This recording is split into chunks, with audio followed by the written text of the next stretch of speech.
Oh, real talk, I totally forgot about the P yokai emote.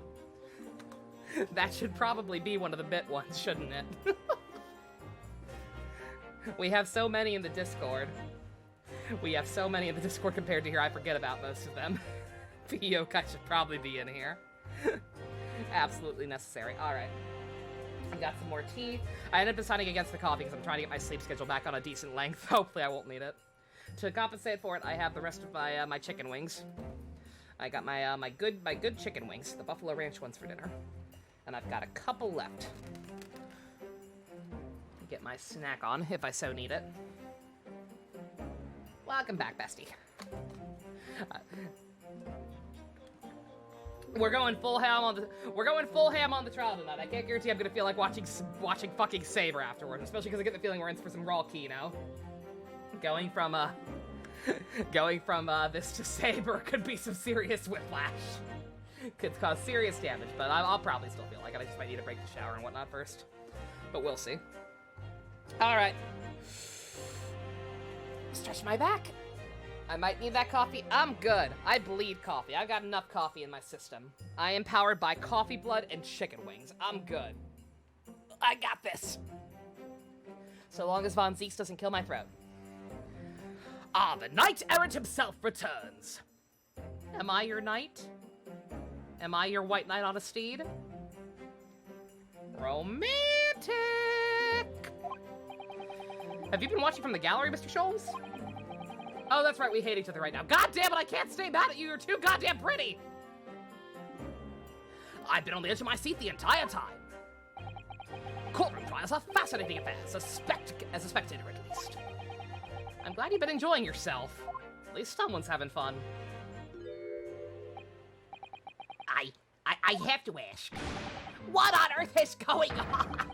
Would somebody please tell me what the hell is going on? Oh, Alex. Alex needs to be a bit emote, right? Clearly. Clearly all you wonderful people who actually throw enough bits at me want to be able to Alex at me, right? Surely that's the most popular choice.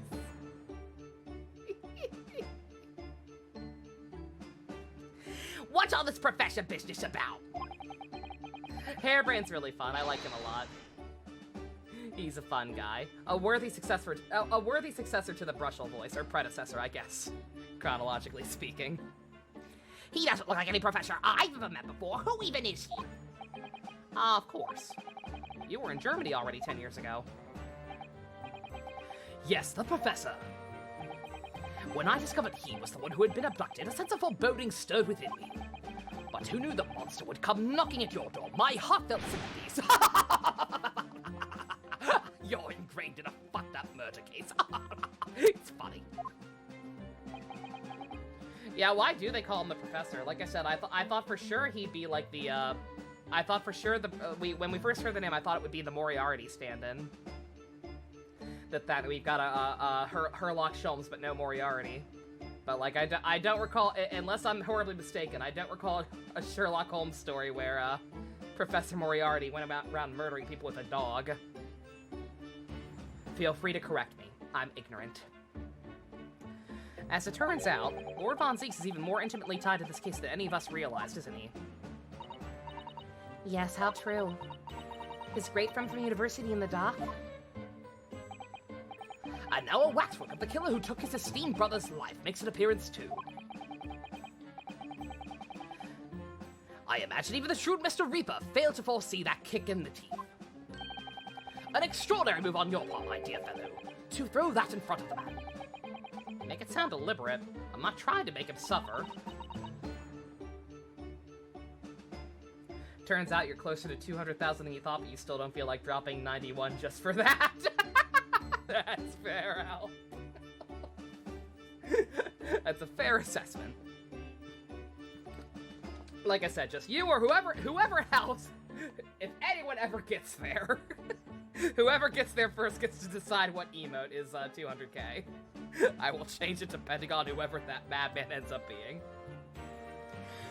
I can't help feeling that this professor case is really very puzzling. Oh yes, in what particular manner?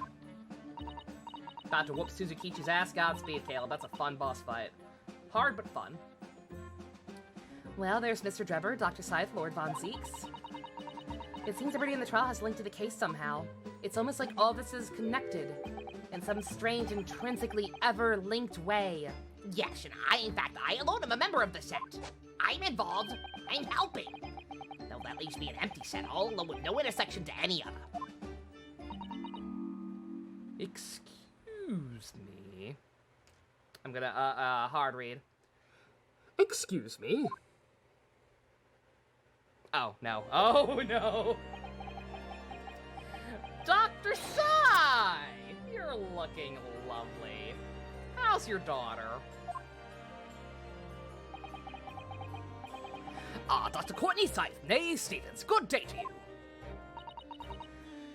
Hello, Sholmes. That was very shrewd of you. What in particular, pray? You requested the 10-year-old autopsy report from Gregson, didn't you? Why would you assume such a thing? Because Gregson told me. Well, that could mean anything. Hello, ma'am. I'm the one who just accused you of being a murderer and/or murder accomplice. How you doing? How are the kids? How's the hubby? To think it's been 10 years. 10 years in the laboratory wielding my scalpel. I smell of nothing but corpses and disinfectant. A policeman on the jury had a lot to say about you as it happens, Dr. Scythe. And I've accused you of being complicit in what happened. Sorry about that. I'm hoping you'll take the stand and tell the truth about what really happened. That certainly won't be possible. Lord Von Zeeks won't be summoning me as a witness. Lord Strongheart has forbidden it. Oh, no! No! God damn it. God, that means he is evil. Motherfucker. I wanted them to subvert expectations. I wanted them to break new ground. Lord Strongheart. More like Lord Strong Farts. The Pandora's box you were warned about is the professor's case. But please don't make the mistake of thinking you'll get any information about it out of me. But attempting to hide from the truth, that's cowardice. You're a fucking yellow sheep-ass bitch. Susato-san, calm down. I've always fought crime in the way I see fit. I have no regrets, none at all. And that's all I came here to say. So, good day to you. Fuck! Wait, what? Where does that leave us? She mentioned it too, this Pandora's box bullshit. Like what? Is that like the Hellraiser movies? Like what? Whatever does it all mean? literally came here just to rub it in our face that she's about to get away with it. Motherfucker. There's really no cause for concern, I assure you, when the trial resumes. The meaning will become all too apparent, whether you'd like it or not. Huh? Now then, I believe it's almost time. I must make my way back to the public gallery.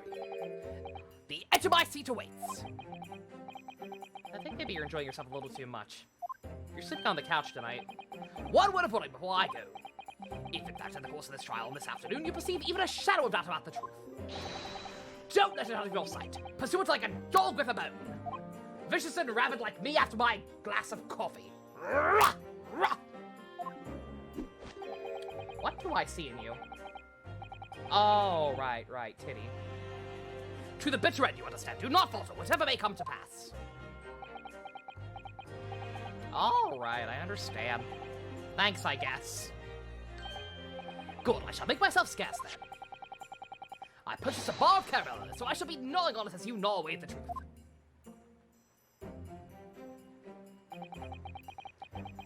What did that warning from Mr. Sholmes really mean, I wonder? Especially the bit about whatever may come to pass.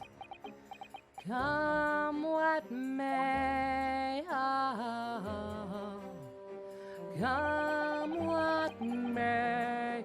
Time for the final chapter, then. I'm determined to find the truth. No matter what. Forced out of Drebber, that's gonna be our only option if we can't get her on the stand. is to fucking break him down and have him admit to everything. And then she'll just have to have a separate trial or whatever. Or conveniently get pardoned. Like fucking, a Shin before her. A Shin. Fucking Giselle. She's a Shin. Not even a whole leg, just a Shin. What a loser. I'm glad she's dead. In her name of the Majesty, in the name of Her Majesty the Queen, I hereby reconvene the proceedings of this court. Why did that get special art? His candy bar? It is a little weird that got it. They did have the asset because that was important in the first game. I don't know if that's going to be important here too or not. It is kind of weird that they felt the need to show that. Counsel for the defense and prosecution, are you ready? The prosecution is ready, my lord. Yes, my lord, the defense is also ready. Should have broken her shins before she got killed, damn right. Many Memo deserved better. As the court is aware, the case under our scrutiny began with a damaging incident at the Great Exhibition. Yet now we find ourselves embroiled in the details of the convicted felon who was sent to the gallows a decade ago. This trial is certainly defied all expectations. It's giving me a headache. Seems to be the fate of all trials in which this Nepo-Niece is involved, my lord. So then, let us begin our exploration of the defense's assertion that the waxwork was cardinally involved with this matter. Lord Von Zeeks. My lord. We are still awaiting the arrival of Madame Tushbells. Not at all. She is in the antechamber as we speak and ready to be summoned.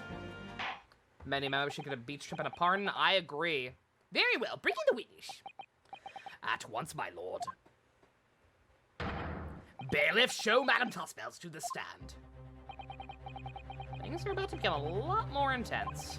If Drebber's responsible, I'm sure he is. It means he must have had an accomplice. In Dr. Scythe. And what connects the pair of them is that waxwork. Yes, the model of the professor. That's the key to the link between these otherwise unrelated individuals.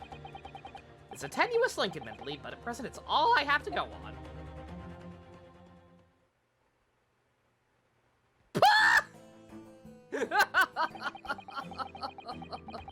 Oh man, she perfectly captured his dull himbo expression. Oh, she's good. State your name and occupation for the court, please. My name is Madame Esmeralda Tushbells, and I am a waxwork artisan. But Holmes isn't dead yet? He's about to be. You will have to pardon me for working as I testify. My new exhibit must open very soon. Oh, so he finally gets a statue, does he? Now there are two of them in the world. Oh my, what expression is she carving onto that face? The himbo expression, I'm telling you. A number of days ago, a particular waxwork model was stolen from the museum. Yeah, exactly, MD, yeah. He's about to be dead if he doesn't get the fuck back to working instead of being here, cheering out his goddamn boyfriend. A number of days ago, a particular waxwork model was stolen from your museum. Can you confirm this? Oui, that is true. At first, we believed it had been kidnapped. A waxwork model kidnapped? Yes, my lord, there was demand for ransom money left behind by the culprit. However, according to what I have just been told outside the courtroom, that was not the true reason. I understand it was utilized as a substitute for the body of a murder victim. How quaint. At present, that is no more than conjecture proposed by the defense. This is the victim in the case in question, Mr. O.D. Assman. Today's assignment. Kick some ass. But of course, I know him well. He's part of my odious personages exhibit. I detest to say what is evident, but Mr. Assman does not resemble the professor at all. Yes, but perhaps their faces are very similar, actually. Are you suggesting that we should see how the demasked visage... Are you suggesting we should now see the demasked visage of the professor? That's illegal. I have here the key, but it's strictly forbidden to open the lock. This is absurd! Pardon? Got a migraine? Why the fuck is that guy near Hubert? He's his cabana boy. Our ex-boyfriend is now one of our prospective current boyfriends' cabana boys. Again, this is not a love triangle. This is a love dodecahedron. I don't know what face you carved into your fancy figure beneath that mask. But clearly it won't be that of the actual killer. Indeed, the man's identity was never made public after all. This is what I'm confused on. Yeah, did she actually know what he looked like? Like, I assume there is an actual face sculpted under there. Your ex? Oh, yeah, Pump. Kazuma, you remember our boyfriend from the very first case who got killed by Edelgard randomly? He's alive.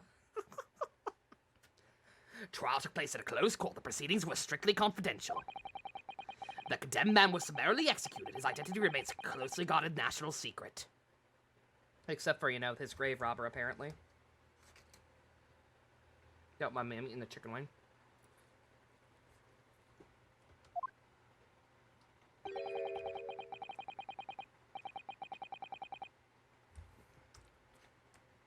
I'm not in denial, it's obvious.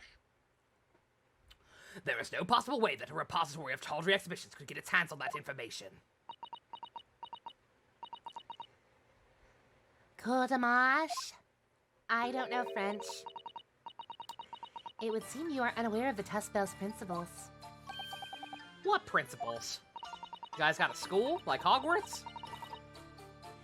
The family Tuspels has always prided itself on sculpting its models a la perfection. Every detail, including the visage, is fashioned with complete fidelity. And voila, our principles. There's a well-known legend about the Tuspel's waxwork from the time of the French Revolution. A member of the Tuspels family is said to have made a waxwork of the queen who was executed. Also, yeah, Pump, we got a little bit of extra emotes now. They're only for people who donate drop a certain amount of bits. But, yeah. We have a couple of extra slots now. That is true. It was a century ago now. These wings are so fucking good.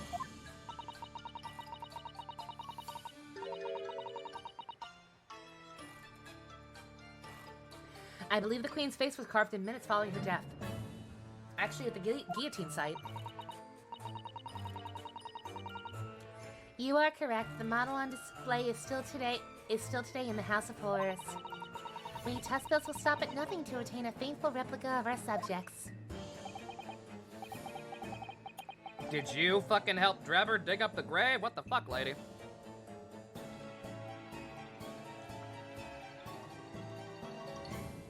Dear me, a somewhat disturbing tenacity of purpose. It's the only way to obtain a truly lifelike representation of the subject.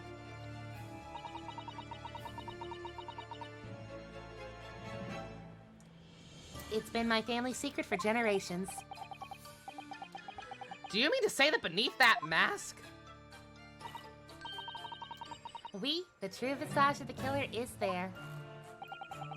This is ludicrous. It's out of the question. The professor spread terror throughout all of Great Britain. As a result, the Madame Tuspel special exhibit remains extremely popular even today. The killer emerging from his own grave. It is a sight to behold. You should come see. You should come see the grave of the guy who killed your brother gruesomely. It'll be fun. Bring the kids, if you have kids. I think, madam, it would be beneficial to hear your formal testimony on this matter. You will explain every detail of this macabre model and your personal involvement in its creation. With pleasure. I like her a lot. She's cool.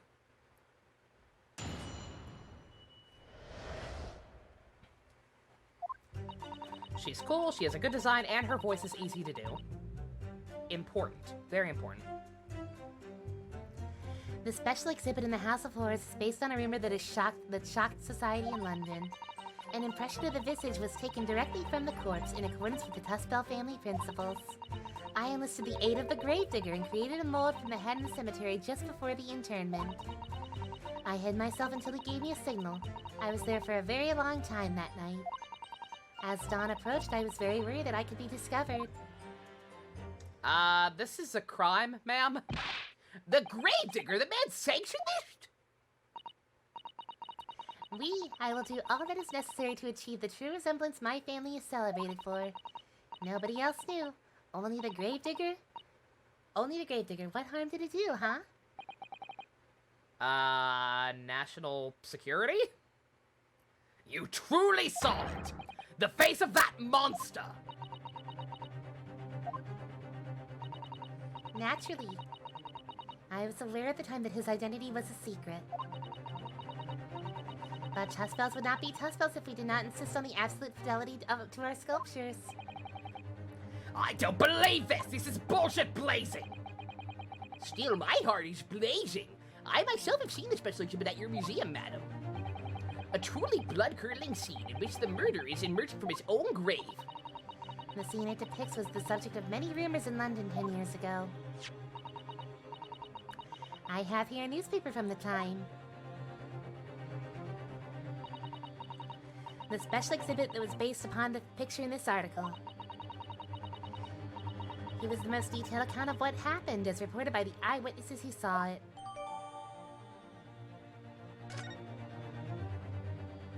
So I'm guessing Drebber was the gravedigger?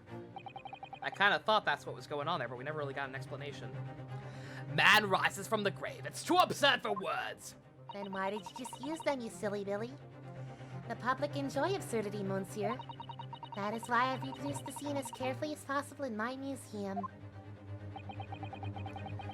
And it's a waxwork from that exhibit that was stolen days before the incident at the Great Exhibition, wasn't it? The grave is important, Pump, because it's the grave of the serial killer who killed Von Zeke's brother.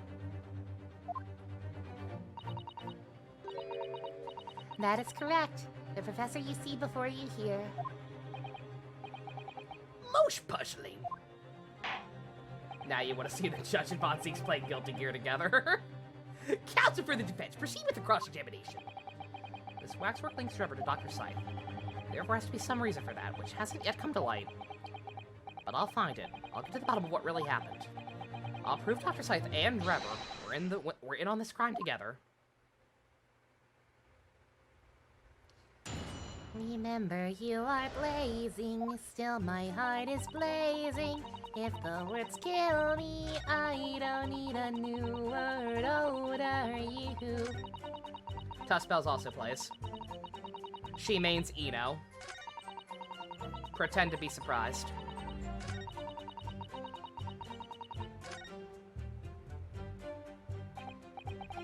So that's all I have to go on. What's your feeling, Mr. Naruhodo? For some reason, Dr. Scythe went along with Drebber's plan. Now, if that's really true, the professor is the only other thing we know of that links the pair of them. So I feel sure that the waxwork must be a clue to this mystery somehow. In that case, we must use this cross-examination to uncover exactly what it means. Otherwise, jurors are sure to revert their leanings and the trial will be over. I agree, but interestingly, uncovering what the professor has to do with all this means more to Lord Von Zeke's than anyone. That's the impression that I get. Yes, as do I. After all, there's a profound connection to the professor as well. She wears a Luna Nova uniform. I don't know what that means. Is that the name of the school from Little Witch Academia? Yeah, I gotta press something. I gotta press something, because, like, there's no way I'm trying to discourage what she's saying.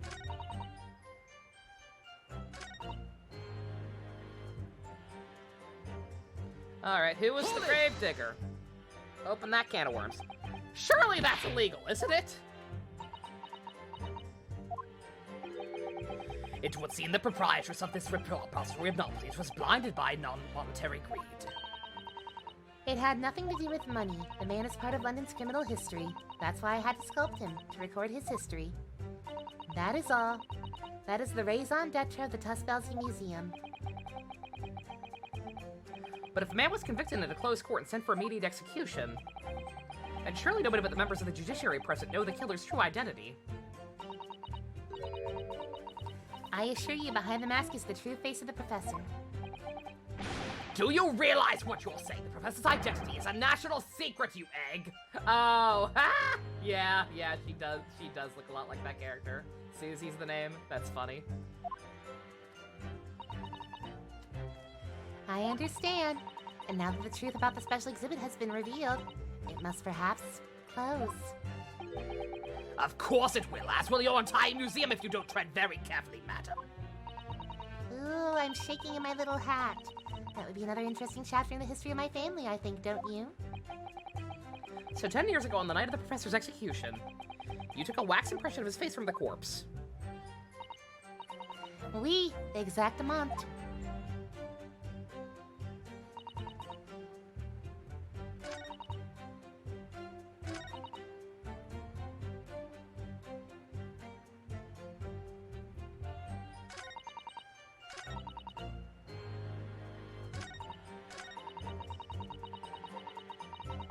Hold it!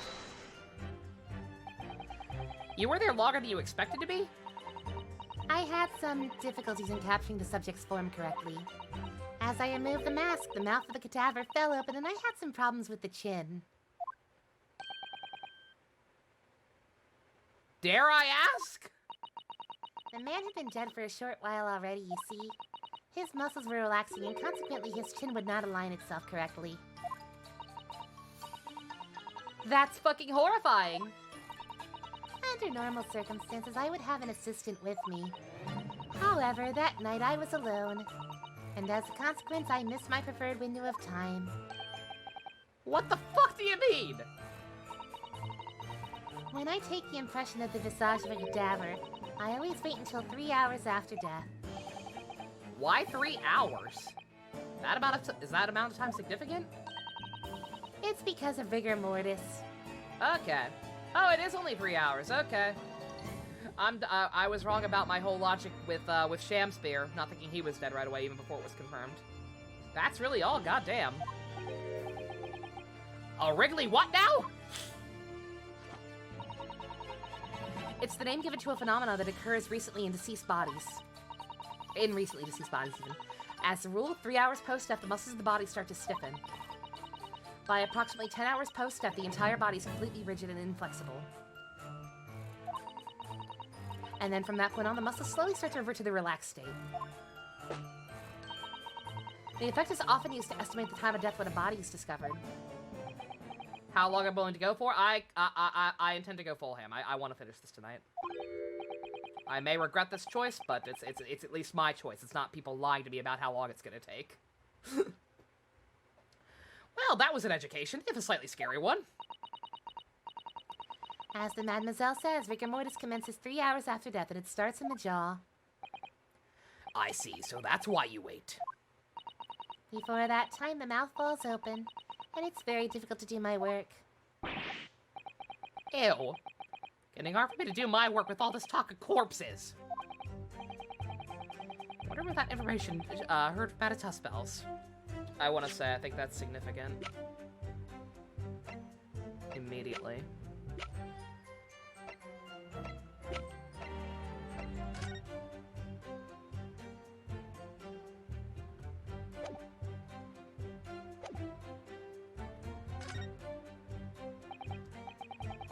The information about rigor mortis you just shared with us. Would you mind including it in your formal testimony? I believe it could be significant. Of course, I do not mind at all. I can't help but feeling that after this latest topic, the atmosphere in the courtroom has become extremely grave.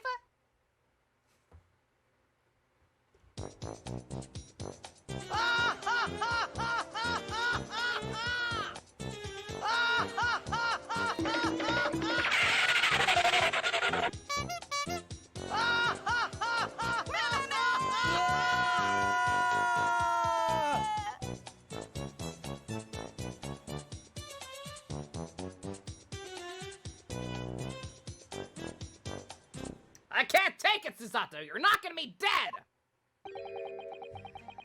This is no time for jokes, Miss Susato! Madam, can I be in your testimony? Monsieur.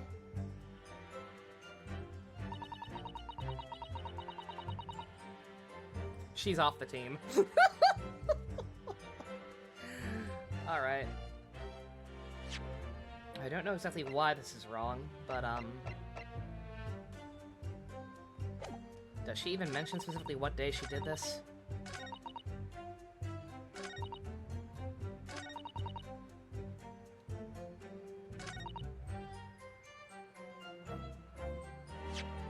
I have to assume the issue is the time of death. But, like, she doesn't mention anything about that. So I don't know how I can make that connection yet.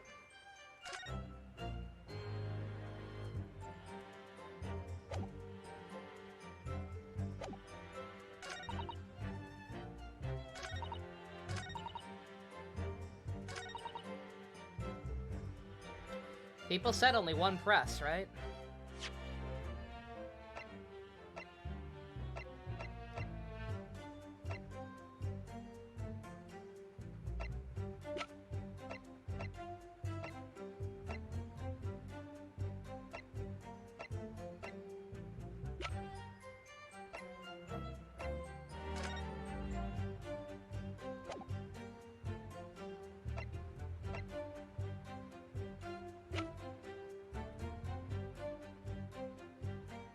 They gave me some shiny new evidence. Yeah, this thing, but I can't actually read it at all.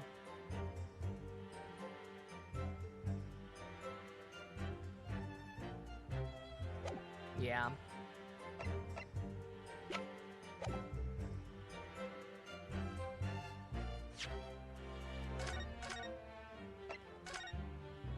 This is not gonna work. I don't see how this can work, because like I said, she says it took a long time, but she doesn't actually mention the time. Or like how late it was when she first got there, even in earlier ones.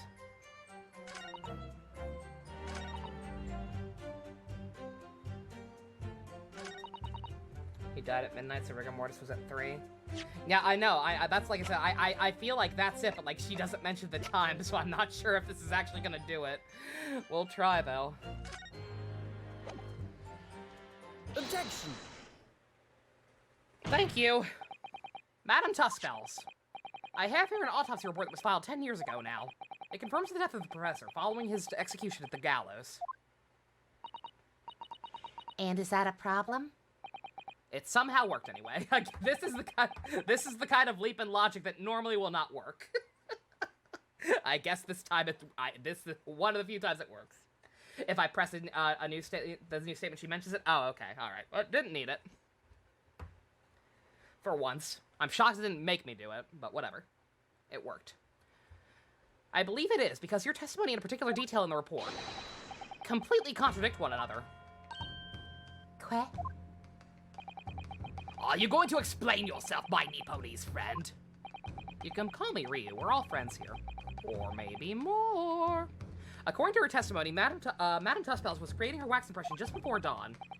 And at that time, Rigor Mortis had not yet set in. Am I correct so far, madam? You are, yes. As I said, the stiffening of the jaw is the first sign of rigor mortis, 2 to 3 hours after death. But the man's chimp, so he cannot have been dead for a long time. But on the other hand, if you look at Dr. Scythe's report, it quite clearly states the following. Death by hanging confirmed at midnight, 17th June. No. If the professor indeed died at midnight that day, then by the time you were sculpting his face, rigor mortis would already have set in. Yes, you are right. The chin, it would have been completely stiff. In other words, this report is wrong. Objection! Ding dong, y'all are wrong. Death by penguin! No, the coroner makes mistakes when recording the time of death. The very idea is no coroner makes mistakes. The idea is absurd. Unless she's corrupt as fuck, but someone wouldn't let me examine her. In that case, only one possible conclusion. The execution didn't actually take place at the stated time. Impossible! Order, counsel, this is beyond folly. Not only do you indict the author of the report, Dr. Scythe, you also attempt to implicate members of the staff in Barclay prison where the execution took place? Stop accusing everyone of murder! There'll be no one left of being corrupt! By heck! Extraordinary! Now, Monty!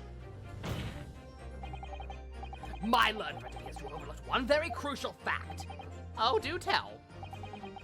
The professor died that night, without question. He did. Of course he did. I moved the man's limp jaw with my own hands. There was no... Yes, the professor definitely died that night. But what if he didn't die at the gallows? Didn't die? Are you insane? What exactly are you suggesting did happen in that case?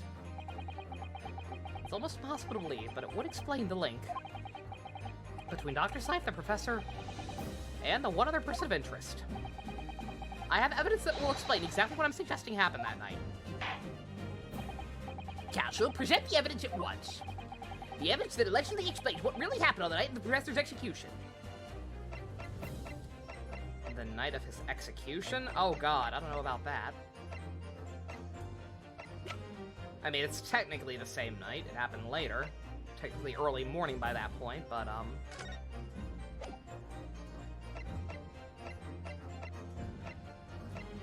But, we have this artist's rendering now to confirm that he was the gravedigger, right? Surely that's enough?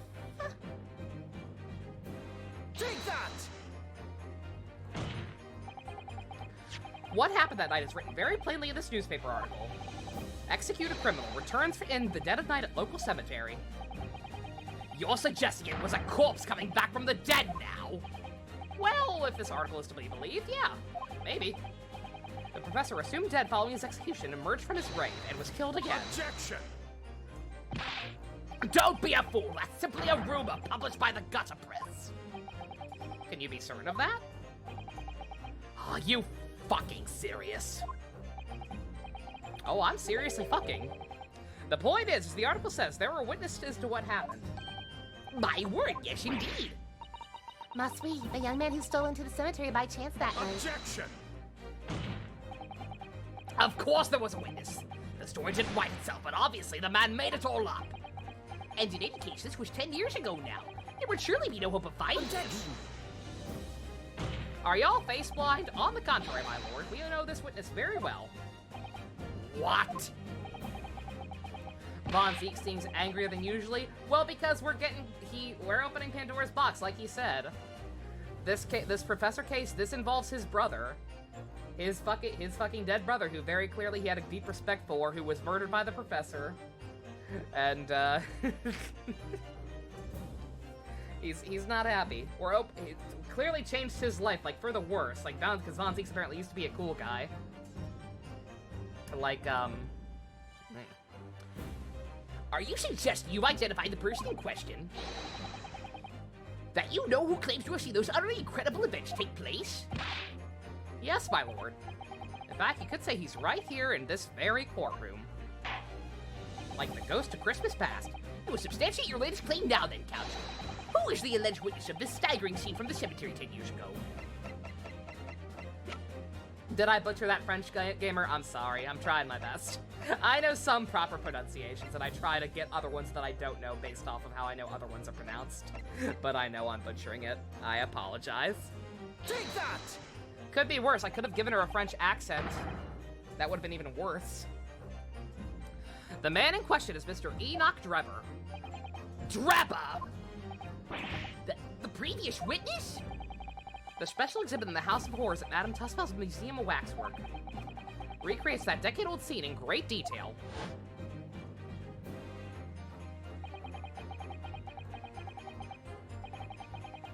The condemned criminal emerging from the grave, and inside the tomb, a young man with a lantern stumbling upon the terrifying sight. And that young man is a 10-year younger Mr. Enoch Drebber. Mess we. Order, order, order! Surely not, Counsel. Drebber was there in Lowgate Cemetery.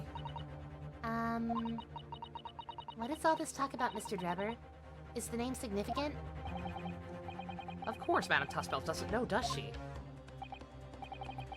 Yes, it's extremely significant, madam. To your situation as well, in fact. What situation? I was gonna say, I'm actually confused now. I thought Drebber was the gravedigger she hired. Was this a separate incident? Did this grave get dug up twice in one night? Hopefully I get a Constance pump. Oh, thank you. Like I said, I can definitely at least get one. I'm 5 away from the freebie, the pity. 35 out of 40, so I can definitely get one, and it's gonna be Constance. I'm just sad I couldn't also get Yuri. The theft of the Professor Waxwork from a museum some days ago was perpetuated by the very same man. None. But that would mean...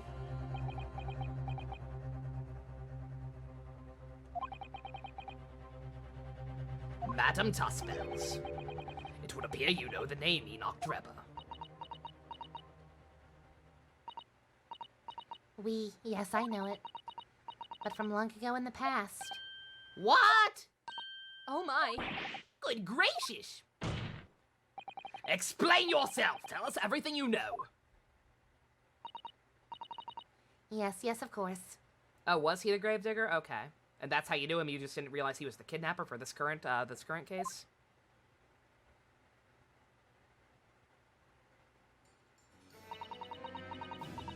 The story of the young man and the terrible sight he witnessed in the cemetery 10 years ago was published in every single newspaper in London and throughout Great Britain. However, in all of the articles, the witness was simply described as a certain young man. No details were published about his identity. His name was never revealed. That is, apart from one newspaper.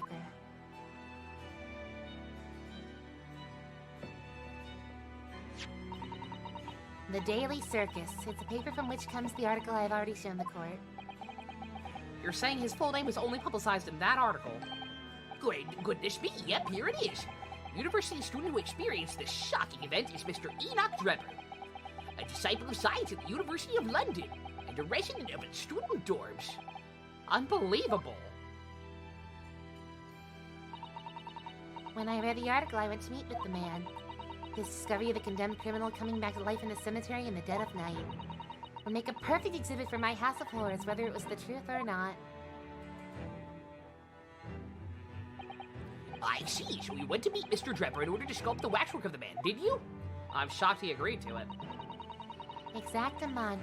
He was studying science at the University of London in those days. He was just a poor student. I paid him £5 to model for the waxwork. And since that time, it's been in my museum to recreate the scene of the terror from that cemetery.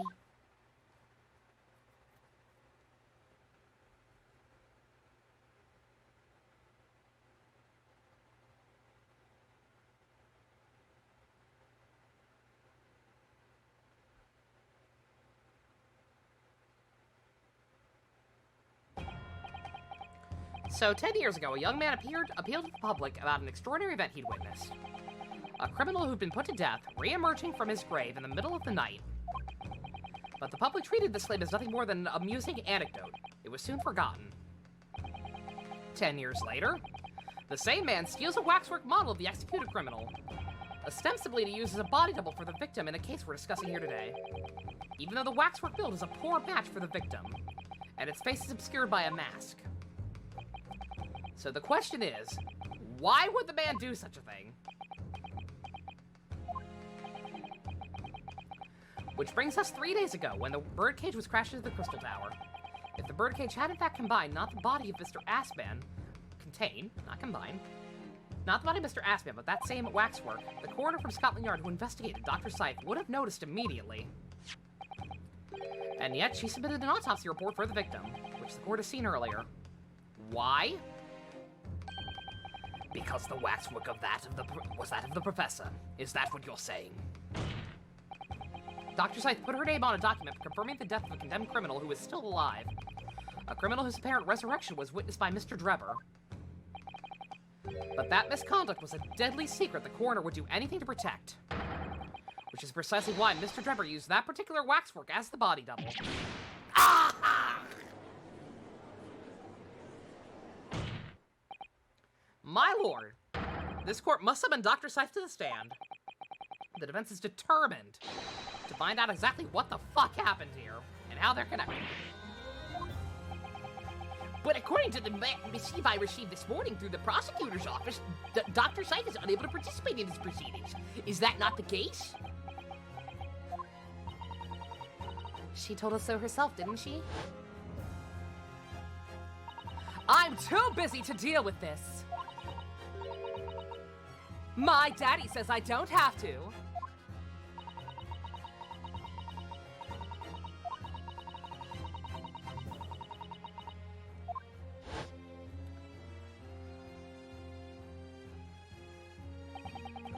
Something happened on the night of that killer's execution 10 years ago.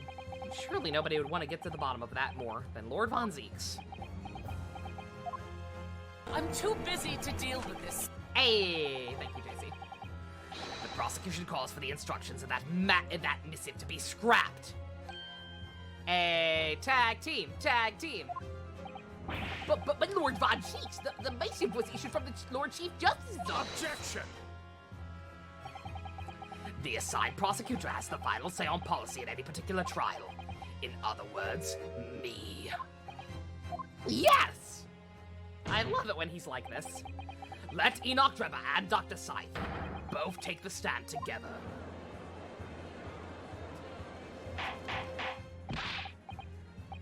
Order!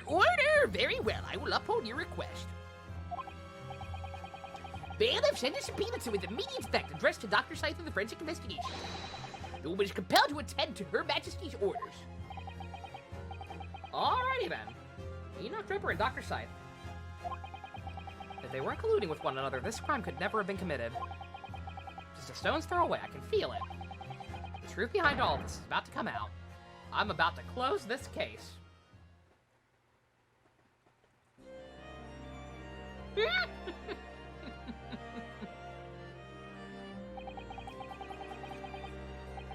This is the God tier character design bench. Only God tier character designs allowed to sit at this table. Thank you for your attendance on such short notice, Dr. Scythe. I'm disappointed in you, Lord Von Zeeks. You've completely betrayed the agreed policy of both Scotland Yard and the prosecutor's office. Betrayal is not my nature as long as the truth isn't compromised. If it is, if there's even a hint of wrongdoing, then no matter whom it concerns or disgruntles, I will pursue the matter to the bitter end, as would any prosecutor worth his salt.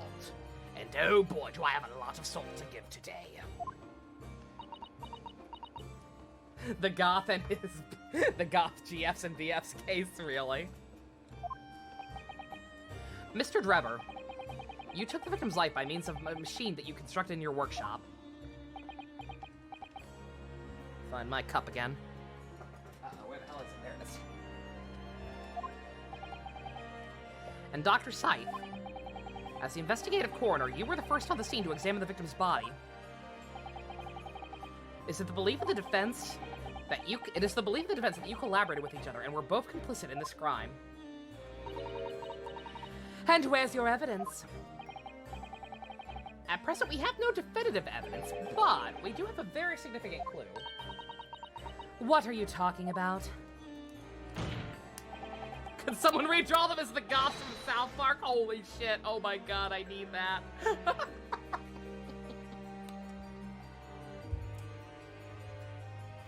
I am talking, of course, about the waxwork. Her daughter! Include her daughter, too. Her daughter can be the little kindergartner one.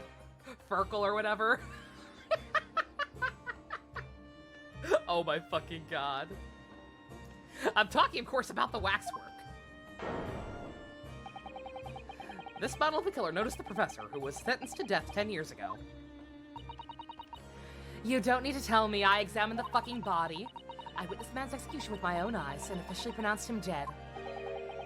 That remains to be seen, actually. Is that so? According to the newspaper reports from that time, on the night following his execution, the killer came back to life. Don't waste my time! And the sole witness to that event was you, Mr. Drebber, wasn't it? Ignore me! If what you saw in the graveyard that night 10 years ago wasn't some chilling fiction but reality, it would make you privy to a very great secret of Dr. Scythe. A secret so profound it could compel the coroner to agree to collaborate in your evil scheme, in fact. Mr. Drebber, tell the court. Tell everyone the truth of what you saw that night in the Lowgate Cemetery. So he was the student who saw it? You can see the resemblance, actually, can't you? With the man and Madame Tasfel's, I mean. Surely he's not going to claim that's what he really saw, especially not after all these years. He was a research student at London University? Oh my god. A bit too clever for his own good, if you ask me.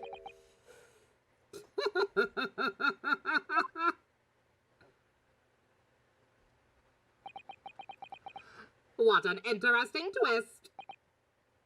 Pardon? When at the time not one person would take me seriously. Yet here we stand 10 years later, suddenly my story matters in a court of law too. Fuck you people. Fuck society. I am become robot. Very well then, if everyone so wishes. Let's be frank, I'll tell you the truth of what happened that night, for what it's worth. Uh-oh. I was gonna say, yeah, I can't imagine how that's gotta feel. Like, I don't know. Like, if only one outlet actually published his name, I'm not sure, like, how much, and he was a science major. I'm not sure how much it would have affected his credibility if barely anyone even realized it was him. But, like, I don't know. Either way, just that idea of nobody fucking believing you at the time, and now suddenly everyone's interested. Immediately, I mean, I preemptively feel bad for him if anything like that happened, because I know what that's like. Because of my bullshit future powers. And big brain common sense. I'm just like, oh, your boyfriend's abusive? Just, like, nah, that's an overly simplistic example, I don't know. I have a bad habit. I have a bad habit of telling people, hey, X is a bad idea. Or, hey, if you do this, X is gonna happen. In real life, mostly. With, like, family members and shit. And then, surprise, X happens. And yet nobody listens to me. I constantly feel like I'm Christopher Walken in that one movie. Nobody ever fucking believes me. So I immediately relate to this guy. Fucking Cassandra truth bullshit. So, Mr. Drebber, your testimony, please, about the events of that night, 10 years ago. You will tell the court exactly what you stumbled across in Lowgate Cemetery. Yes, of course, as you wish. Since your graduation was about investing in science, this case hit you hard differently. Ooh, nice, Rick. That's cool. So when people start believing you after so fucking long, you'd be pissed. You know what? I'd be grateful. It sucks to have them not believe you for so long and then start when they could have saved them a lot of trouble. But I'd be grateful for people to just believe me at all. I still don't get that luxury. Like I said, I am consistently treated like a crazy person by most of my extended family. When, like, really, I call a lot of dumb bullshit that ends badly.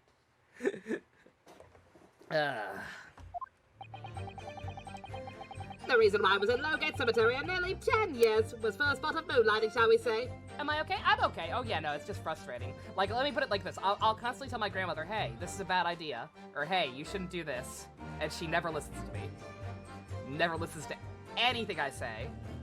And then the next day, like the next day she'll talk to my aunt or something. Like, she'll talk to one of her own kids. And they'll tell her the same thing. And then suddenly it's a good idea. And I never get any credit.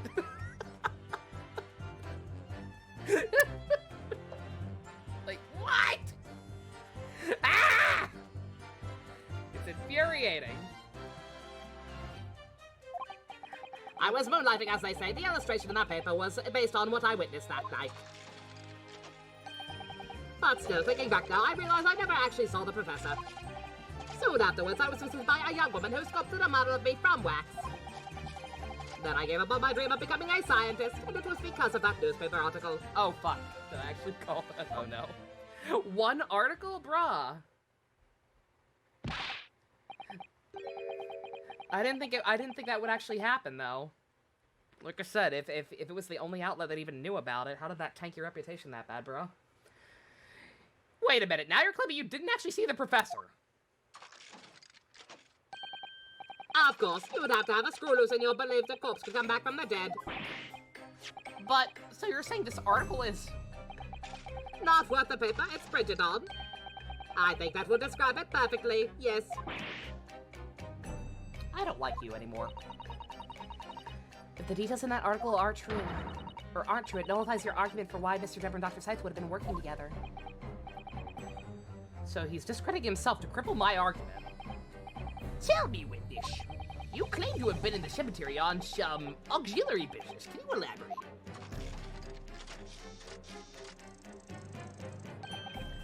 That's right, grave robbing to be precise.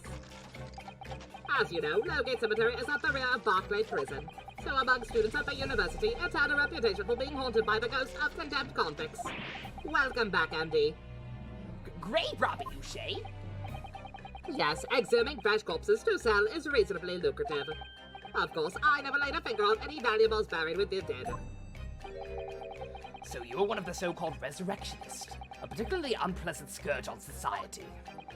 Actually, my fellows and I went by another name. The Beatles. The Beatles?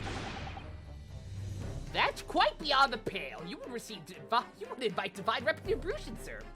Should you say no pressing? No. If this one's tricky and we don't want to be here until 2 a.m., that's fair. No pressing. Okay, that'll just get me thinking about stuff. And in this case, that's fine. Yes, well, I think I suffered retribution enough. The Daily Circus eventually unearthed my name and put it in print. It caused me a great many headaches. In the end, I had to leave the university. That was the only paper with the bad grace to identify me unambiguously, I might add. I can't believe this newspaper called the Daily Circus isn't very trustworthy. Weird. I see. Out of interest, who drew the illustration for this article? Ah, yes, that was the reporter who exposed me. He sketched that right in front of me as I described the scene. Obviously, as time ticked on, I bitterly regretted what I'd done. Claiming to have seen something I never truly saw. Foolish, very foolish, foolish, exterminate! Well, counsel, for the defense, you may proceed to the cross-examination now. Once more, my lord.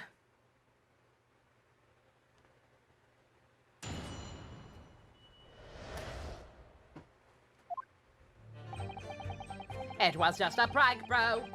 Just a prank. So there should be one press here. Uh-oh, conflicting reports. Conflicting reports.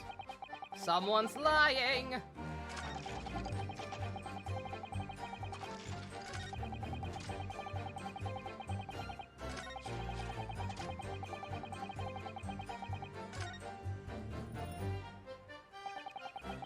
What's Drebber up to?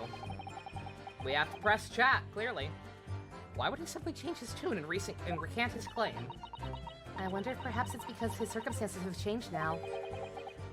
What circumstances? Well, if he admits to having seen the professor emerging alive from his grave 10 years ago, we'll expose a secret in Dr. Scythe's past she would desperately want to hide. Yes, of course. If Drebber and Dr. Scythe are working together now. If Drebber were to betray her, there would be no reason for her to continue to cooperate. In that case, there's only one way around it. I'll have to prove he really did see it. Prove he really did see the professor's corpse coming back from the dead as he originally claimed. Yes, Mr. Naruhodo, exactly.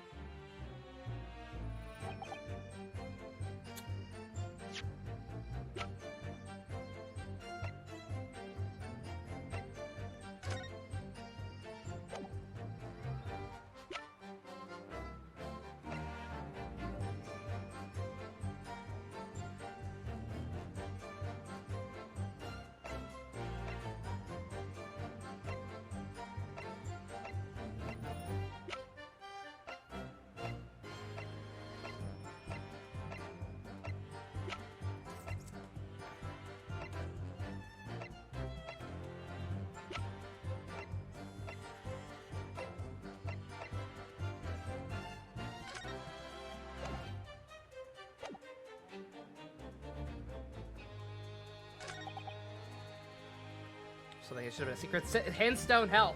Hints don't help if I actually have to press something first and have no idea what it is. Again, conflicting reports.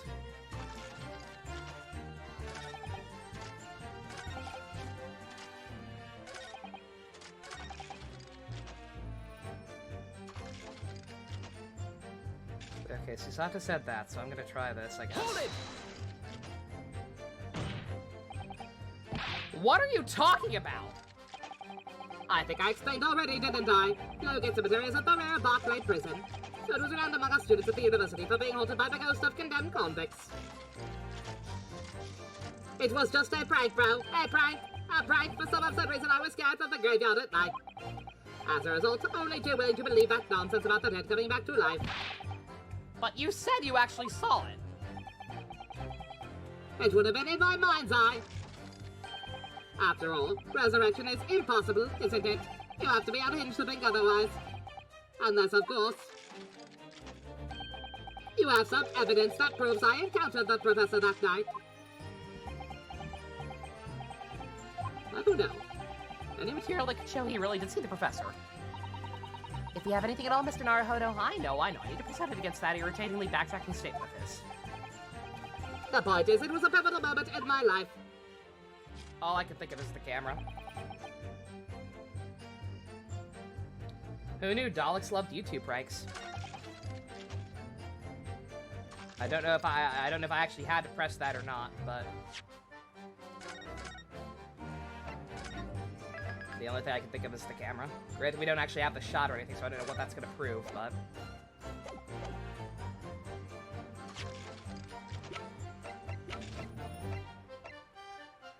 Objection! oh, nope.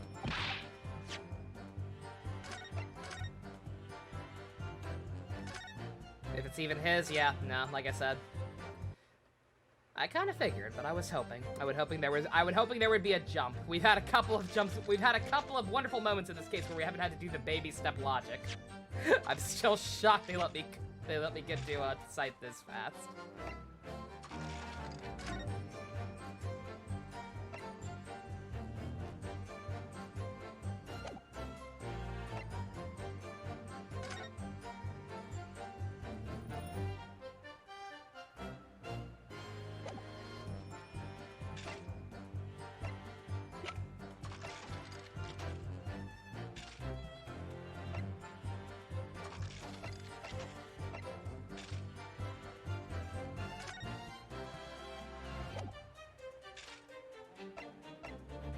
Then how's your hair turn white, bruh? Objection!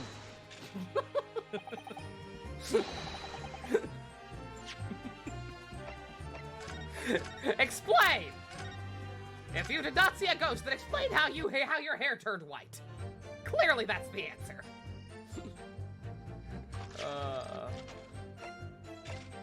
Am I even on the right statement? Let me know what statement it is. Assuming I don't have to press anything else, let me know what statement it is. I feel like it has to be this. It is? Okay. Alright. Did you see? You saw him? What are you talking about, bro? You saw him this morning. Objection! I died it somehow in the 1800s. It's possible. I'm from the future. We have time travel. Don't worry about it.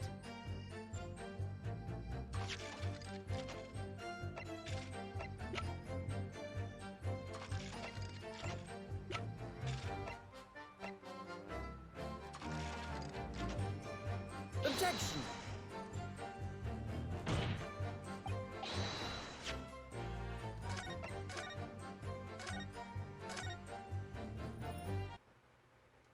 I have no idea, so I'm safe scumming the fuck out of this. Prove this man saw a dead guy come back to life.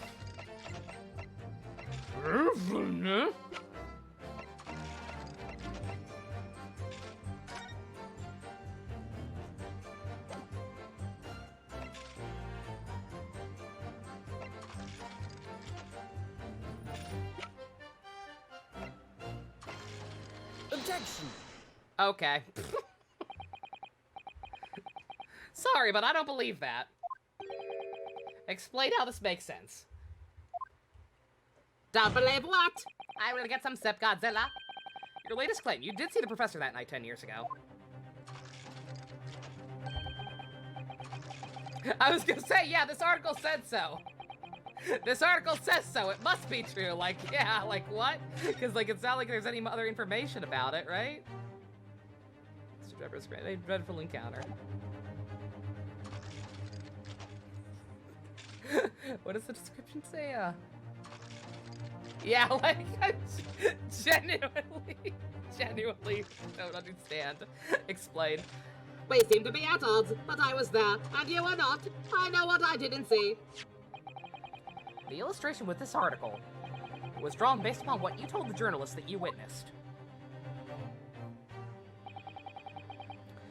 A figure emerging from a tomb wearing an iron mask. Yes, when the killer was tried 10 years ago. It was decided in the closed court's ruling that the man would wear the mask to hide his identity. Oh, okay. See, I'm an idiot. I didn't even realize that. I didn't even... okay, that is on me, admittedly. I genuinely did not realize that was on the actual body. I thought he saw the guy's face. I thought that was just something that that Tuspels put on him after she molded it, so that, you know, it would still adhere to her family creed by being accurate, but she wouldn't actually be breaking the law and exposing national secrets or whatever. I thought that was something she added on her own. I did not realize it was actually on the corpse at the time. That's my bad. It was decided in the court's yamen. It wasn't to be removed even during his execution and subsequent burial. Not even the prison wardens were to see the man's face. But obviously the provision of this match was not public knowledge. So, Mr. Drebber, as you've just heard,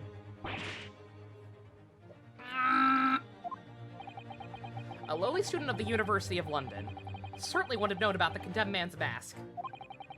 So unless you'd actually seen the professor that night, I'm assuming they did spell it out for sure at some point, right? Did they just spell that? Was that just mentioned at some point last week and I forgotten about it? Makes sense, but tripped you up too? Yeah, no, like, the logic is sound on that one. I just didn't realize. I genuinely did not realize it was on the actual body. So unless you'd actually seen the professor that night, it's inconceivable the artist would have included that mask in the illustration.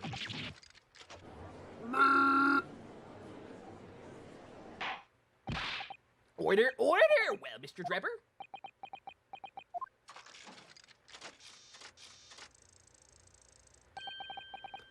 It's a vile scene, isn't it? If you look closely. And as I've already been pains to point out, I was utterly petrified. Which is why I had it in my head that I'd seen such a blood-curdling sight. But afterwards I came to my senses and realized that I'd been mistaken. You're still saying you didn't see it? If you're stubbornly sticking to that story, witness, then amend your testimony to explain exactly how you think your eyes deceived you. Of course, only too happy to oblige. What is up with some of his random words being in the Zelda text? Like, is that actually supposed to be different or indicate something? Is he having a malfunction in his robot brain? Von Zeeks mentioned it was supposed to be a secret to have the mask worn during Tuspel's testament? Okay. Can't believe he's still not gonna concede that point.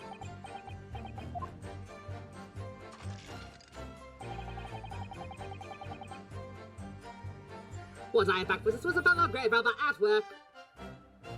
Okay. Now there are two presses, of course there are. Hold it! A fellow grave robber? The fuck you talking about? Well, I wasn't the only one busy in the cemetery that night, you know. Other body snatchers were at work. It's a popular sport. Of course, when I saw one emerging from the hole he dug, my heart very nearly stopped. So that terrifying sight I actually saw, you see. You're claiming it was another student on equally salubrious business such... Insalubarious... Stop using fancy words! You're not fancy! Shady businesses yourself! Many of the medical students would wear masks to protect them from bacteria during dissections. Metal mask. You sure you don't mean like just fucking standard doctor masks? Metal masks. Okay. Clearly the fellow was using such a mask to protect his anonymity, wouldn't you say? Objection. But there's more to the story, isn't there? That article goes on to say, in the next second, a gunshot rang out suddenly from behind. I kind of figured that was the definition. Again, more often than not, I can infer what the words mean easily enough. It's just pronouncing them, especially pronouncing them in voices like Von Zeeks. In the next second, a gunshot rang out suddenly from behind.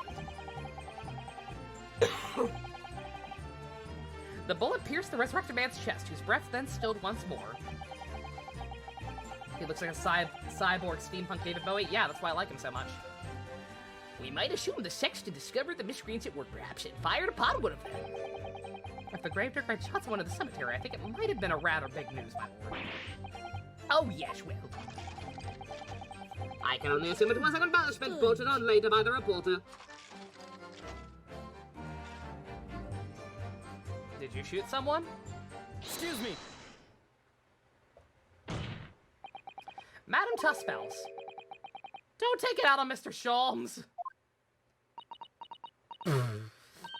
I'm gonna start. Ooh la la, pardon. I was lost in my thoughts, all alone. Would it be fair to say that Mr. Drebber's last remark was significant to you in some way? I thought it was a little strange, that is all. How Monsieur Drebber could claim this now. If you don't mind me saying, madame, what are you talking about? Well, when I met you 10 years ago at your university dormitory, you recounted to me about your adventures at the cemetery, non? Including the gunshot. Stop! In the name of love! You might want to watch your tongue, you know! Objection! I am so trustworthy! Have a care, Drebber. That's no way to speak to a lady. Please, Madam Tuspels. Do carry on. Of course. According to what Monsieur Drebber told me at the time, he did hear a gunshot from behind him, and the bullet hit the condemned man. I said nothing of the sort!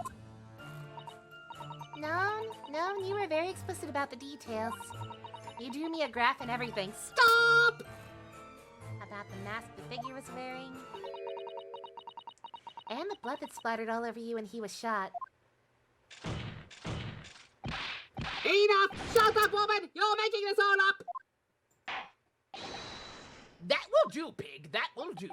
Mr. Drebber. Yes. You refute the account just given by Madam Tuspels. I have no recollection of ever saying those things. Oh, come the fuck on. You really expect to... Control yourself, counsel. I will not permit baseless accusations in my courtroom.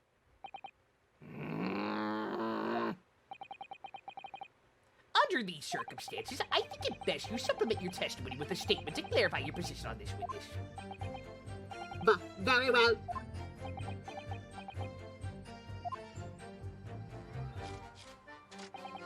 There was no gunshot from behind me at all. No spattering of blood.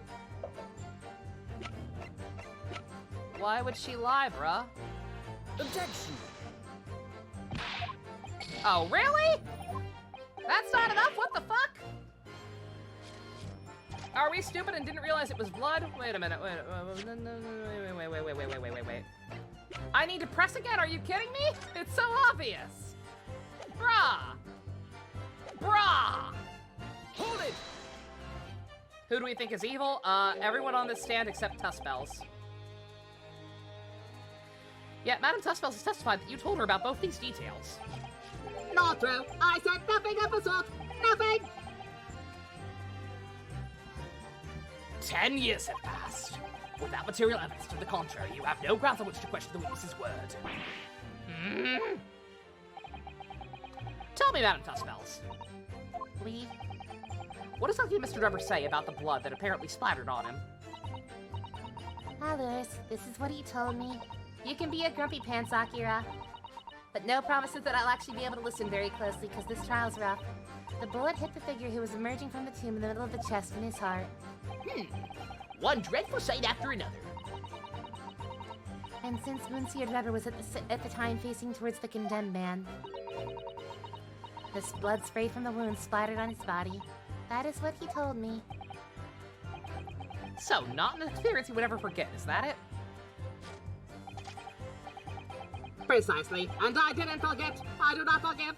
I do not forget. Because I has already said, it never happened in the first place. He's clearly lying. If only I had some evidence to prove it. We can't let him win, Mr. Naruhodo. So we mustn't overlook a single detail, no matter how small.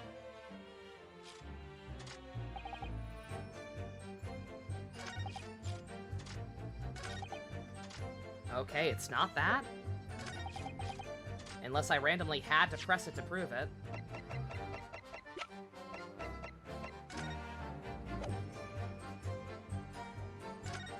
And also, are we that stupid? Surely this doesn't need to be updated again. Just because we now know it's blood. No, okay. If Janene was right, and I had to press that one statement even though nothing actually changed, did I have to do it here too? I'm not taking the hit for being wrong twice if I'm wrong, but just is there some weird arbitrary thing going on there right now with this? Objection! No, okay. Alright, just making sure.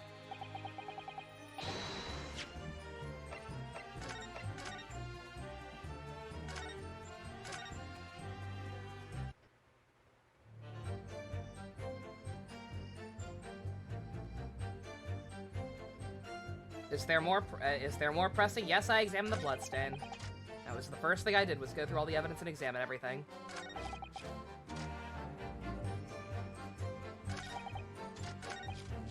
Second to last one. Okay. Hold it! That young woman being Madame Tussbells, of course. Precisely, I must say, I didn't expect to run into her again like this 10 years later. As I have explained, I went by the name published in the article, and Kumsa, I found the man. Yeah, the article in the Daily Circus, I think you said. He was a poor student with barely a penny to my name at the time. And the young lady put £5 in front of me. So you readily consented to having a waxwork of yourself made and gave permission for it to be put on display. I did. I should sell what little I had to sell, I concluded. Ah, oui, I remember now. I purchased something else from you that day, n'est-ce pas? I know that one. I know some French words. Oui, oui. Did you? I can't say that I remember. What was it, madam? His camera. There we go. Aha! Oh yes, I made a point of taking it with me whenever I made an excursion to any cemetery. You took a camera with you, sir? To what end? To record the details of bodies I disinterred. I had no intention of ever visiting a graveyard again after that night, so I sold it. I see. Who to direct your hate towards in the courtroom, Akira? Fuck. I don't hate anyone in this courtroom enough. Hate Gregson. He's not here right now, but hate Gregson, trust me. But I still have it, monsieur. It's part of the special exhibit in my House of Horrors. I am very meticulous about such details. It's the Tussbells way. I was gonna say, did we really have to get this just to prove that it was his camera? And now that'll work? That's so dumb. Obviously, he actually had it on him. With everything established about her up to this point, she wouldn't randomly put a camera on him. That's so dumb. It would seem, then, that this is the very camera Mr. Drebber took with him until Oldgate Cemetery on the night in question. Yep, interesting. Again, even if it weren't the exact same one, with how she is, I would have trusted her to recreate that, like I said. No, I'm saying even if it was a prop, like I said, even if it was a prop, I would think she's so goddamn meticulous she would have done that. I'm saying it didn't matter either way.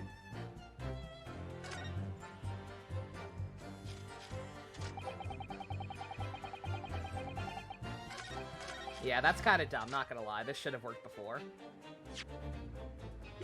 I'm calling BS on that one.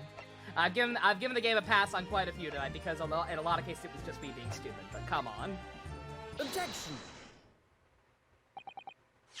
Mr. Drebber, do you remember this camera? But that is the camera from that fateful night. Yeah, see, we borrowed it from the House of Horrors. It's the camera you took with you to the cemetery that night, Mr. Drebber. And is that supposed to be significant?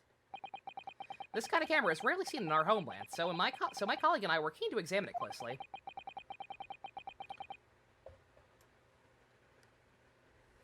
We noticed that the lens extends towards the end of some bellows.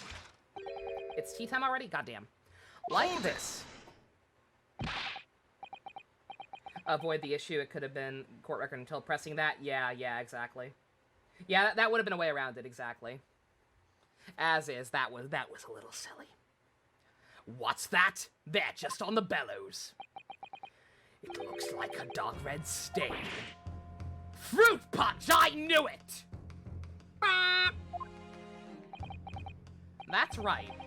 It's a rather conspicuous mark here on the bellows, in fact. Good lord, are you suggesting I keep bringing up the cup when I don't need to? JC, stop baiting! Yes, my lord, it would appear to be a spatter of blood. When was fruit punch invented? I don't know, but I can tell you that Iris probably invented that too. Something that can be confirmed with a simple chemical test, isn't that right, Dr. Scythe? It would be difficult to determine if it was human blood and not the blood of some animal. But yes, to test whether or not this is blood at all is simple enough. I propose that Madame Tespel's testimony was correct, and that on the night in question 10 years ago, you were splattered with blood from the gunshot wound. Well, I... And furthermore, you really did witness the condemned professor emerging from his tomb.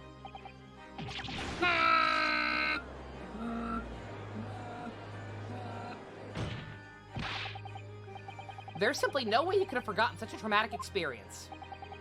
In other words, the only explanation is that you're trying to hide the fact that you saw the professor that day. Objection! But why? Why would he want to do that? Well, not for his own gain, that's for sure. For whose then? Who could benefit? Mr. Drebber is obviously lying in order to protect somebody. My goodness, he's shielding someone? Uh-oh. Are you two actually fucking? Have we found the baby daddy? Oh, you just found that out, Caleb? Yeah, it's a super cool touch. Yes, my lord, and clearly, it's someone who doesn't want the truth of the professor's coming back to life to be exposed. Well, Counsel, who is it then? Who is the witness trying to protect by lying about what he saw that night?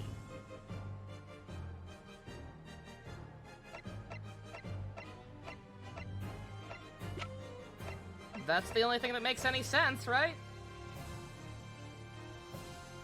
Take that! The obvious answer is Dr. Scythe. Scythe? Whatever do you mean?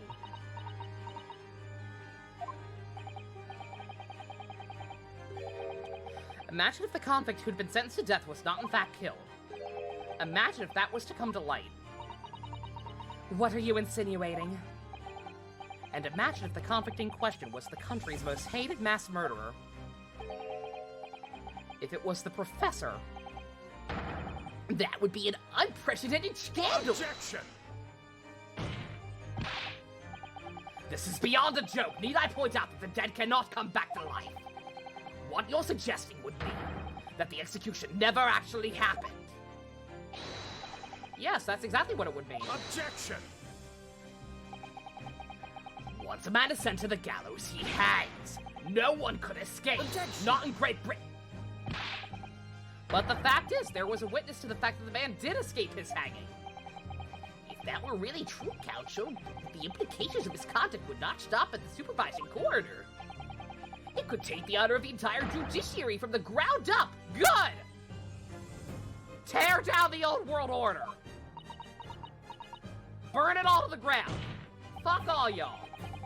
It's exactly because of these monumental repercussions that Dr. Scythe would consent to any demand made of her by someone who threatened to expose the secret. Even if that meant being complicit in a crime. How's the jury? I hate them all except for Shipper Lady. Shipper Lady's cool. You mean... I mean, the Dr. Scythe wasn't collaborating in Mr. Drebber's wicked scheme. She was coerced into collaborating in order to protect her decade-old secret. She switched the dead body of Mr. Assman with a waxwork model and fabricated the autopsy report.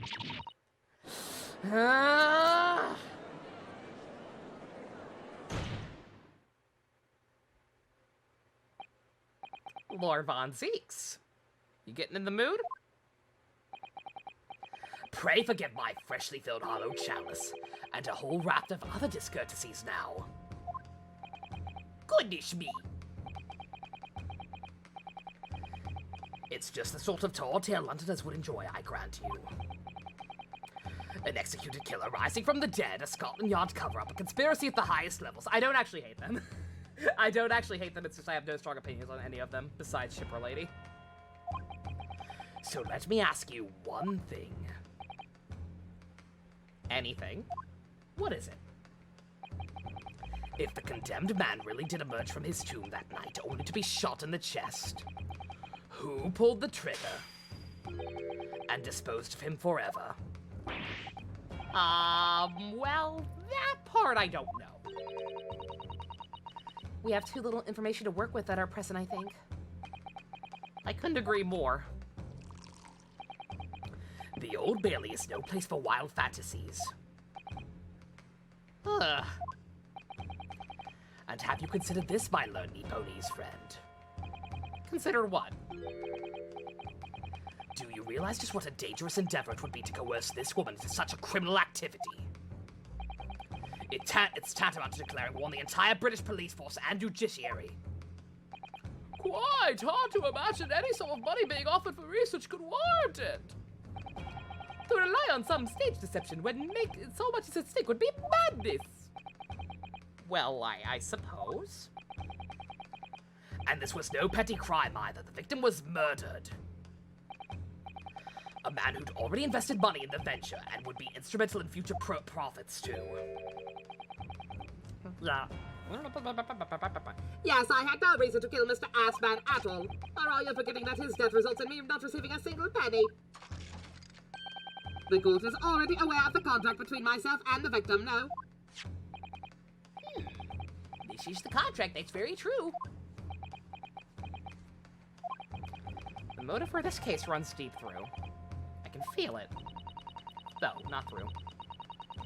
Using threats to force the head of the forensic investigation unit to cooperate is extreme. Especially for a government grant he had no guarantee of receiving in the first place. If the research grant was the aim, taking Mr. Assman's life would have made no sense anyway. I have one idea. Aha! Not this time, anime ass man! I was like, if it's not money, what the fuck did he want? There's literally only one. There are two types of motives in these games. Revenge and money. Or accidental bullshit if you're a clown. Butts. Which means, if Drebber's motive wasn't money at all, he was just trying to kill Mr. Assman. But why? What was his motive then? Revenge. The most worthless of causes. Your time is up, my learned friend. I'd say you have one last chance before the jury lose their patience with this charade. Let's see if you can back up your heady proposals, shall we? How do you explain why this engineer would throw away all caution to the wind and threaten his own country? At this point, I'm not prepared to listen to more of this outlandish conjecture without proof. So, counsel, present your evidence. He backed up. Who backed up? Did Kazuma back up? When he threw the chalice, I missed it. Yeah, God damn it. Who exactly was Mr. Assman to Drebber? There's a connection there that no one's seen yet. And I'm gonna have to present 2 pieces of evidence to show what that is. Uh-oh. 2? 2. Yes, my lord. Evidence establishes motive and explains why the witness wanted the victim dead is right here. Take that! He backed way the fuck up. Goddamn, I'm gonna have to watch it back later. That's funny. In this newspaper article, my lord, goddamn, the animations in this game are insane. Like, I cannot imagine playing this on the 3DS. Fucking chugging away, struggling with the frame rate constantly. He's from the bottle today. What was written 10 years ago? Every detail's been examined already. What more can it possibly tell us? That riddle should never have been written. It's typical gutter trash press, nothing more. Nothing, nothing, nothing. Yeah, it's its own. Yeah, on its own, it isn't particularly significant. However, when considered alongside another piece of evidence, it'll completely explain your motive for warranting Mr. Assman dead. Can we not? Can we not just look at the fact that it says Mr. Assman and say, oh, Mr. Assman used to write for the circus? We have to, like, compare it to his signature on the document. Good God. Game, you're so picky. What other evidence? Counsel, you will present your supplementary evidence without delay. The evidence, when cross-referenced with the newspaper article, established motive for the deed. Take that! This is a contract, my lord. Mr. Drebber, this is the contract you signed with Mr. Assman.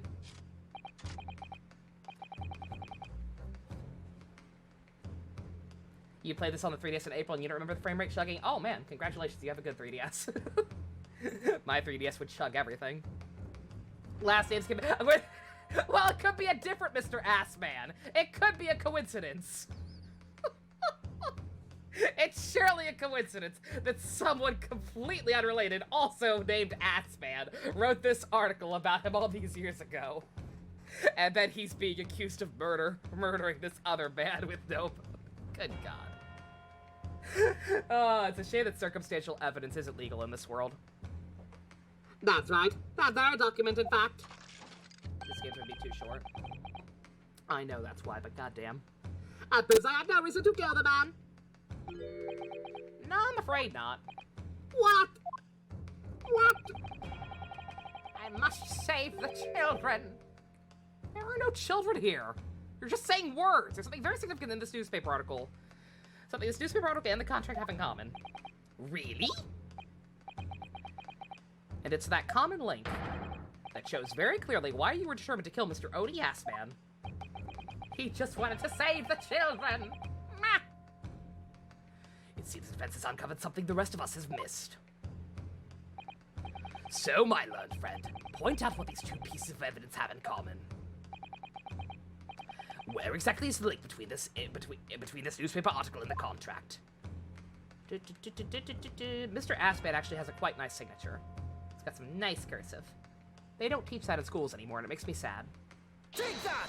Learn to write pretty, kids. Save the children. Now that I remember it's there, it just makes me happy every time. Thank you, JC. What these two pieces of evidence have in common is a signature. A signature? The signature on the illustration that accompanies the 10-year-old article, and the signature on this contract, belong to the same person. What?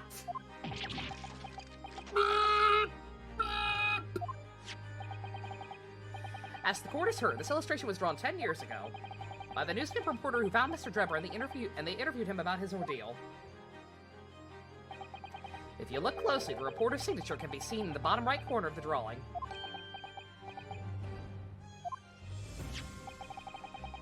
If you look at the contract here, which was signed between the witness and the victim last year, you can clearly see Mr. Assman's signature at the bottom. Let me see now. Good lord, yes, they're identical. In short, the journalist who drew the illustration and wrote the article published about Mr. Drebber 10 years ago is Mr. Odie Assman, the very victim of this case. Reading out of order.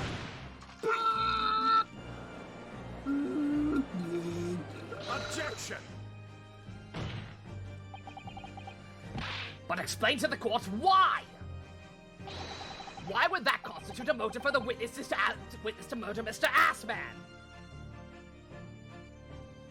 Von Zeeks, honey. I'm gonna give him the benefit of the doubt and say he's blinded by the fact that this is drudging up his brother's killer. I'm not gonna clown him. I'm gonna go easy on him. He's not thinking straight right now. This case is getting a little too close to his personal history. We won't. No, we're not gonna clown him. No. He gets one. I haven't clowned Gregson yet. I'm not gonna clown Von Zeeks before I clown Gregson. Well, if you think back, you remember that Mr. Drebber talked about the article in his testimony. Grave robbing, you say? Yes, examining human flesh to human corpses to sell is reasonably lucrative. That's fucked up, bruh. The wrath of God is upon you. I've suffered enough retribution. The Daily Circus eventually unearthed my name and put it in print. Caused me a great many headaches. In the end, I had to leave the university. It was the only paper that had the bad grace to identify me, and ambiguously, I might add. I gave up my dream of becoming a scientist. It was all because of that newspaper article.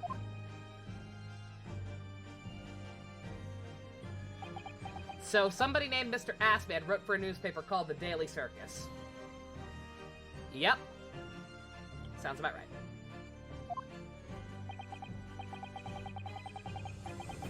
At the time, you were a student of the University of London who dreamt of becoming a scientist. However, a single newspaper article changed your entire life. So, Mr. Ashman used to be a newspaper journalist, did he? He did, my lord. In fact, it's widely held belief that Asper managed to position himself at the heart of this criminal network, thanks to the many dubious connections he made during his time as a reporter. So you had to give up on your dream and leave university. You lost everything. It's like Twitter. Eventually you found yourself working in the field of science, but only in the shadows. And because of that article written by, Mr. Assman. Enough!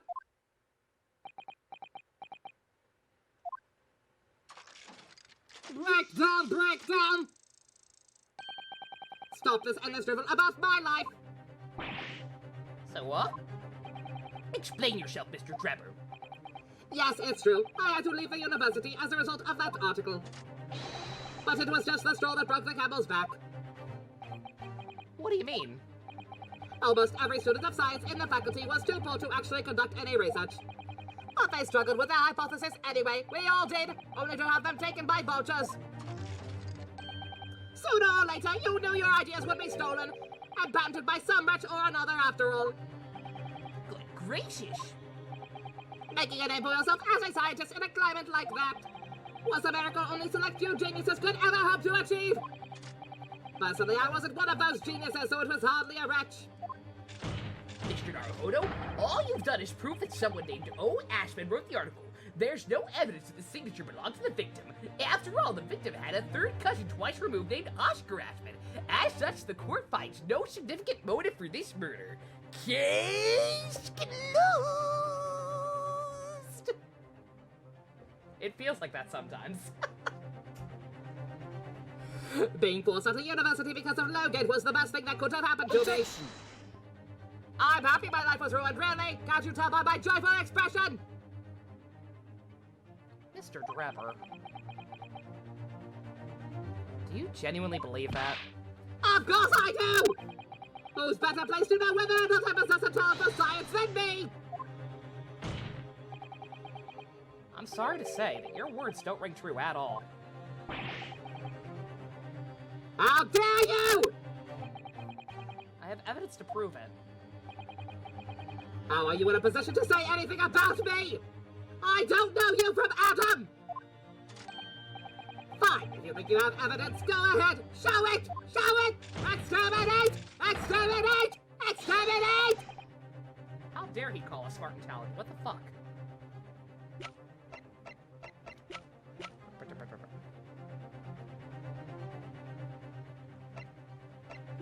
You were a smart boy. You were so bright and young, full of hopes and dreams. What happened to you, bruh? What happened to love? Do you remember this, Mr. Drebber? We found it in your workshop. It is not actually made of cheese. He created a steampunk golden claw hand in the 1800s. The guy's a genius.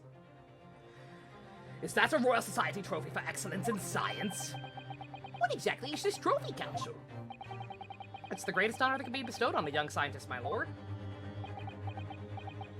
And then everything changed when the Twitter Nation attacked. There is no higher accolade. It recognizes an emerging talent and promises a bright future. Good gracious! Yes, we're complimenting him. Your prospects for the future were excellent, weren't they, Mr. Drebber? But even then, you were a genius in your field. You lost everything. You had no more future. Your talents would go to waste. All as a result of this one newspaper article.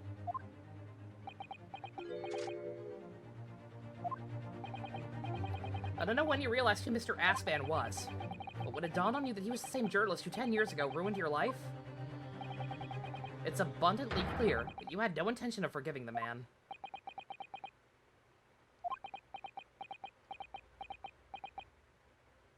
I just noticed the plus and minus buckles on his coat. That's clever. It's clever. I want this coat. Oh, I feel bad for him. No, he's cool. No, like, I get it, especially because he genuinely did have that, but he was, it's not like he was always a magician scientist, like, he was genuinely smart and good at his field. I mean, I feel less bad depending on the whole situation behind the grave robbery. Like, I want to know the truth of what was actually going on there, but yeah.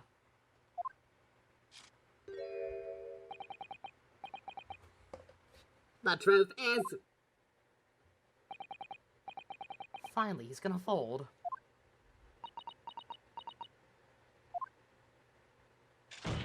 I have no heart at all!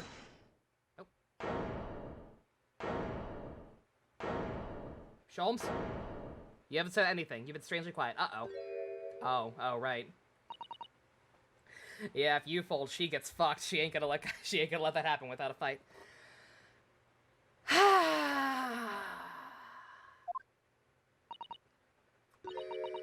Fine. Clearly this has run its course now. What? Or yeah, was he actually gonna pull a Hirobi and keep fighting? Oh, yeah, you're putting a stop to it. Okay. I admit it. All of it. What? What are you doing? It's exactly as the Japanese man said. I was coerced into going along with this man's plot to murder the victim, on the condition that he kept my dirty secret from 10 years ago. No. Good lord! Okay, she might be slightly less evil than I thought. Assuming she's gonna be straight with us now. Dr. Scythe! Do you realize what the fuck you're saying, woman? It's all true. That day... I wonder, was the murderer her husband or something? Well, no, she wasn't married. That's not Noah, because she was still Stevens back then. She wasn't married yet. When I arrived at the Crystal Tower and saw the birdcage, my heart nearly stopped beating.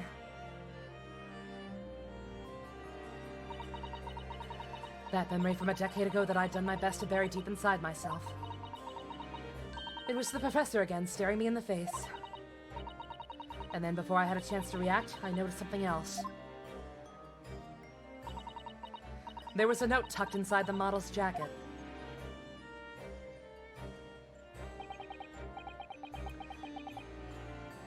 Dr. Scythe, you will go along with my plan. From someone who knows the truth about what really happened that night 10 years ago. Oh, yeah, I'm surprised too, Pumpy. I don't know how old her daughter is. I guess maybe she'll take over as coroner or something, or maybe just be important in a later case. She had her design was way too elaborate to not show up again in some capacity at some point. All the instructions were there in the note. Every detail was meticulously written out. Could we check her age? I think it was like 39 or 40, something like that. Yep. Check her age. Oh, the daughter's age? I don't know. Did we consider how old she is a spoiler? Depending on how old she is, I might have to go ahead and get the papers ready. Yeah, she's not in our profile. We didn't even get a name for the daughter. We don't even know who she is. We just saw her. Didn't even see her face, assuming we ever will. Seems to have a thing for Goro Akechi cosplay. I had no choice but to do what it said. I made all the necessary alterations to the scene and fabricated the autopsy report as instructed. There was really no other choice. It had to be done to protect the judiciary. I can only apologize now. Alright. I can't say I guess you're not evil. Cause that, like, why, okay. So you did this to protect your secret, that apparently the fucking serial murderer from all those years back wasn't actually dead. Why did you think it was morally okay to let that happen? Why on earth would you buckle now? Well, there's no point in trying to hide it anymore, is there? I would have done anything to stop it coming out, even collaborate in murder. But the great lie about that execution 10 years ago has been exposed. Whatever happens, I'm finished. Unless she was in on it, well, that's what I'm saying, yeah. I assumed that she had some role on fabricating it to make it seem like the guy was executed, so why was it okay, morally, to let this guy go, unless it wasn't actually the person who did it or something, they just, like, had someone take the fall. Just for the sake of stopping the public from panicking, which, you know, seems dumb, but... So then, Mr. Drebber, what do you say to that? Your accomplice has admitted to everything.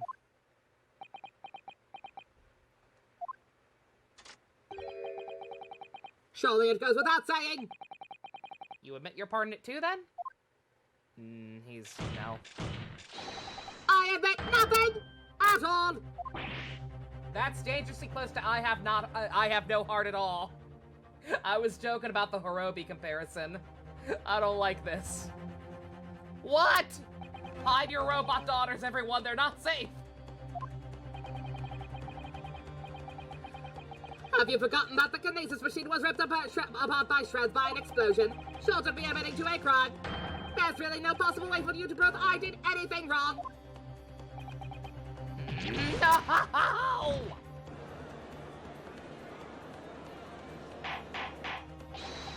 Order, order, order! Whatever this man says, I admit everything. He threatened to expose my secret, so I went along with his plan. And Lord Von Zeeks? Yes? I hope you'll accept my apologies. What happens next is in your hands, of course. I don't like that smirk. What does that mean? I've heard more than enough now. I hereby present the final findings of this court. I was gonna say, it doesn't matter, right? It's up to the jury. Regardless of whether you admit to or anything, as long as the jury has, believes what we've established. This trial is not the proper form in which to pursue the wrongdoings of Mr. Drebber. The defendant is Professor Albert Harebrain. Oh my god, are you fucking... Very true, and it slipped my mind. Isn't he one of your closest friends?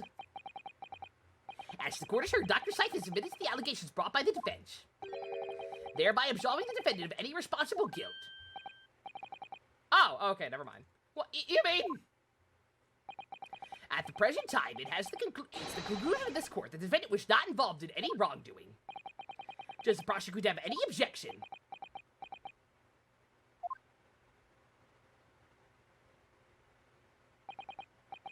None, my lord. Oh, congratulations, Mr. Naruhodo! I don't like this. This is way too soon. This is way too forgiving. You've proven Professor Harebrain's innocence. We did it? Actually? I kept expecting maybe Kazuma to pipe up or something. What the fuck? Without further ado, then, the adjudication. Unless the prosecutor's defense have any other matters to discuss? Kazuma, if you raise your fucking hand, Kazuma, if you raise our hand, we are so fucking over.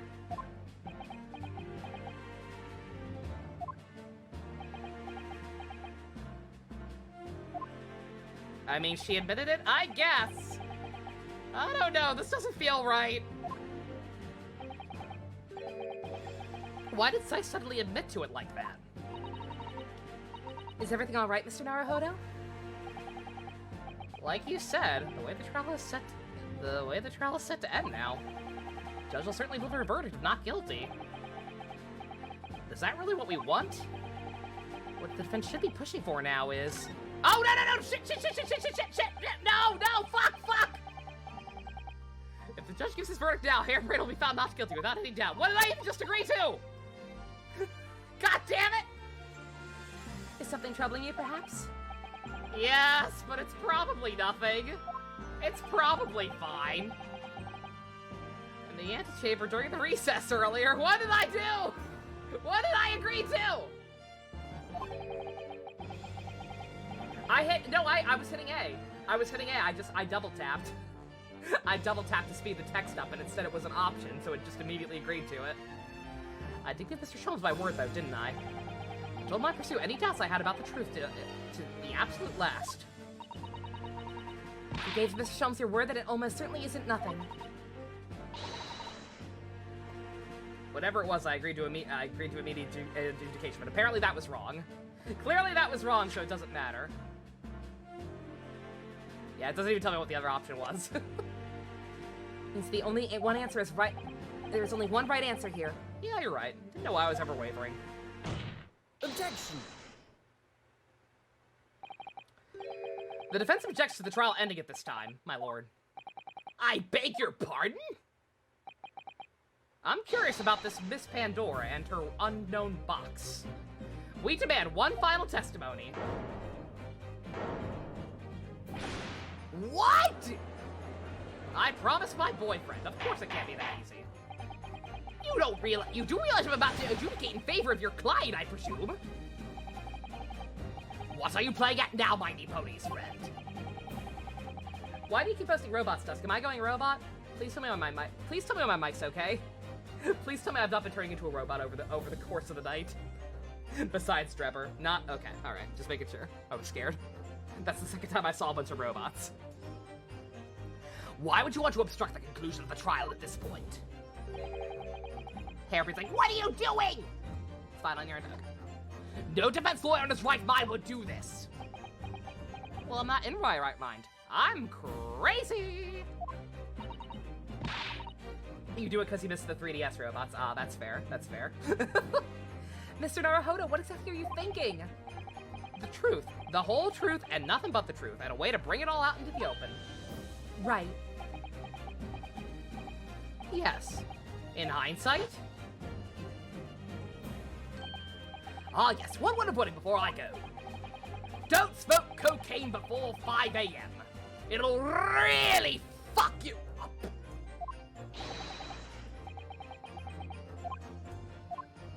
Also reach out to the truth. But you knew that already.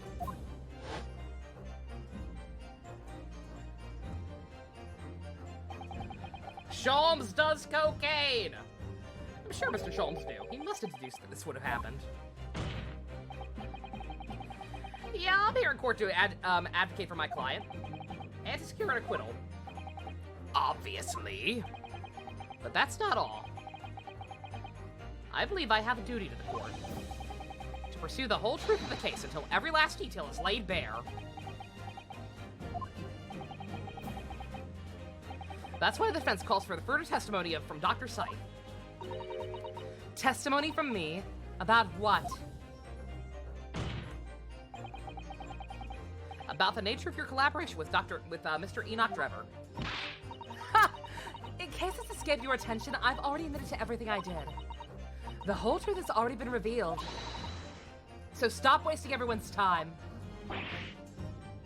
Ah! As his lordship made very plain, your client will get an acquittal you wanted for him. There's simply no point protracting this business further with another tedious cross-examination. Objection!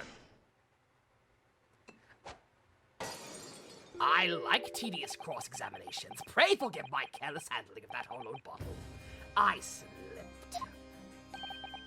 I guess we want to go. I guess because we want to go ahead and figure out what the fuck exactly she did all these years ago in the first place that allowed him to blackmail her. Is that what you call this? What is your objection, Lord Von Jeeks? The prosecution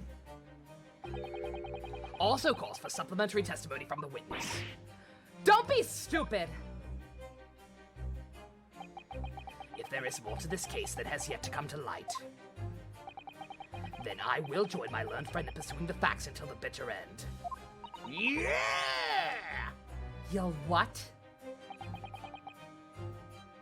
Lord Von Zeeks. This is most irregular, to say the least. However, as the prosecution also calls for it, I will uphold the request. Dr. Scythe, you will testify through the court, explaining the force of your involvement in the murder apparently committed by Mr. Drebber. Aye. Very well. All right, bitches.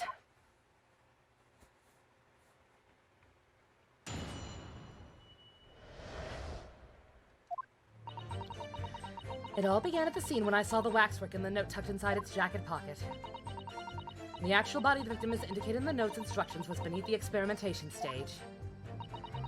The body had to be arranged in certain ways to implicate the defendant, which was my job. I enlisted the help of the entire forensic investigation team to dress the scene appropriately. The truth about the execution 10 years ago was a state secret of the highest level. I had to protect it.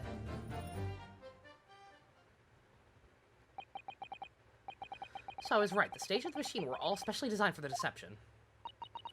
So it seems, and it all meticulously prepared. You did well to see through it.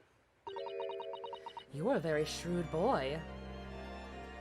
Please don't look at me like that. So kind of you to say. And what about this autopsy report, then? All I did was record the location of the body as being in the Crystal Tower instead of under the stage. That's all? That's a terrible corruption! Only my team were aware of the deceit, and then only under my explicit instructions. Nobody else at Scotland Yard to do anything about it, I assure you. Must be thankful for the small mercies, I suppose. Well, I believe that testimony's clarified everything. No particular need for cross-examination, I would say. No, I disagree. Can't shake the feeling that something's wrong. Just look at that fucking smirk. It's the defense's right to cross-examine any witnesses through testimony. What is it about you Japanese filth that makes you all so dodgily persistent? Very well, if you so desire, counsel, proceed with the cross-examination. Why is everyone so racist? Yes, my lord.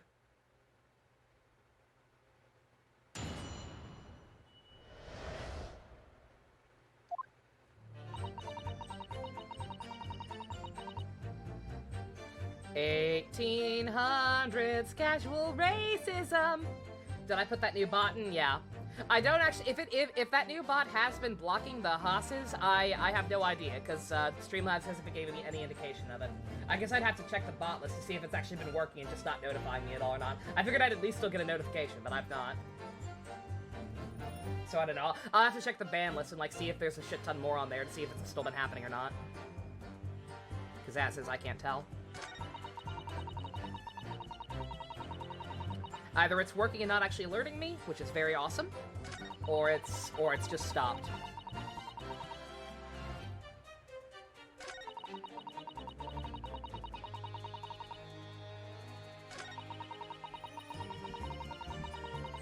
Yeah, that's the part I want to know about, though. But at what cost? Faith in Scotland Yard is going to suffer a terrible blow as a result of this, you know. And your precious secret is out now anyway. Yes, as you say. And I take full responsibility. Blow me down, Dr. Scythe!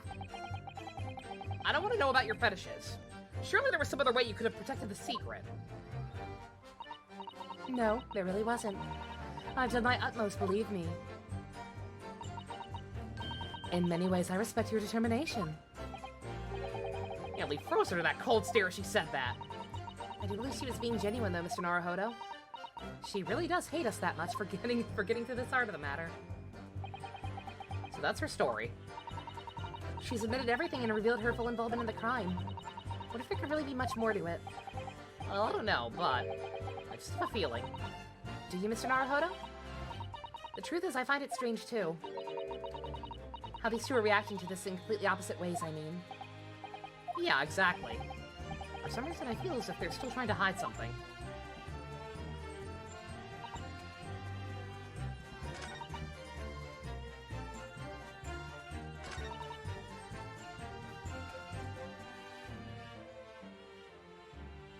it!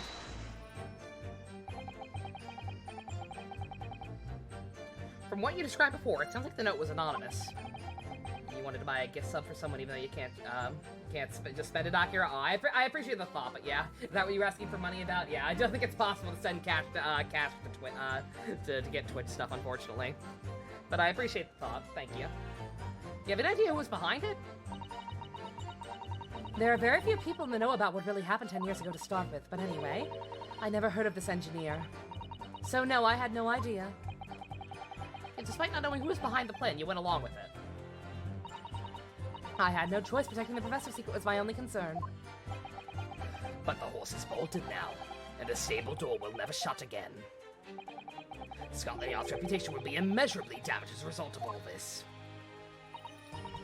Yes, thank you, Lord Von Seeks. I'm well aware of that.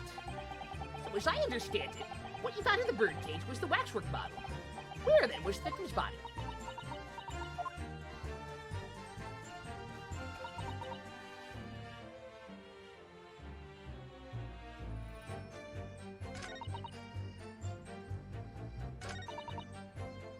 Hold it! Oh shit, no, I didn't want to press that one, god damn it. The entire team in perverting the course of justice? The fuck's wrong with you? My team consists of the very best investigators out there. I demand loyalty from all members. We operate on a code of chivalry of sorts. You aided and abet a murderer, commit perjury, and dare talk of chivalry? It was a matter of priorities. What? Nothing was more important than protecting the secret of the professor. My team did what was necessary without losing sight of the primary goal. I consider their conduct exemplary. Don't concede the point, Mr. Naruhodo. You mustn't let her win. I need a lawyer. I'll take that silence as tacit acceptance. Now, can we move on?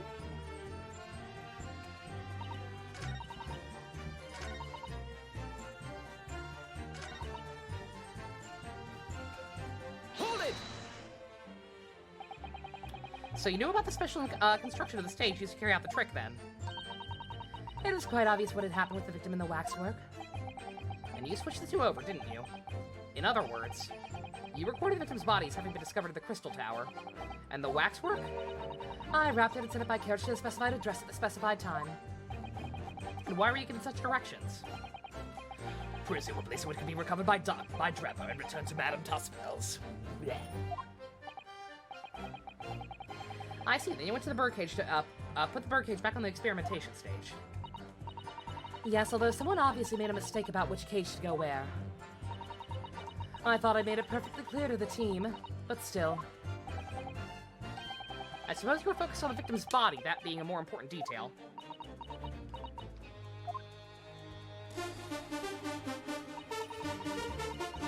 Oh shit! Aw! Crazy Uncle Bro help, thank you very much! That 250 gift subs in the channel, Jesus Christ. 251! Akira, you may not be able to give somebody else one if that's what you were talking about, but helps giving one to you. Enjoy your Monikas and emotes. Or Kermonikas, I forget what level you're on. Manata, you as well. Thank you very much, help. It had to be arranged.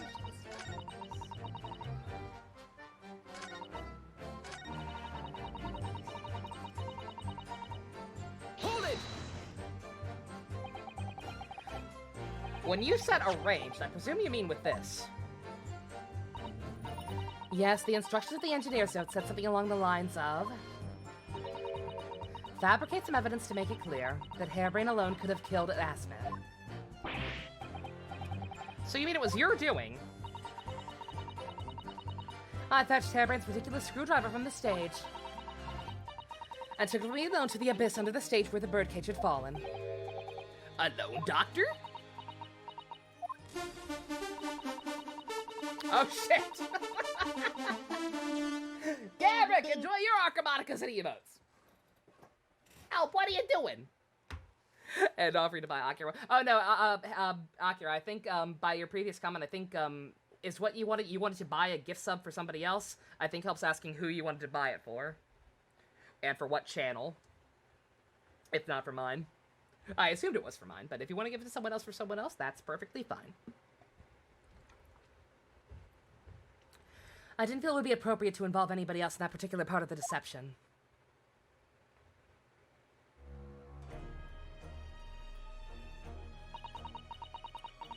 There was a void under the stage where I found the birdcage lying in the dirt.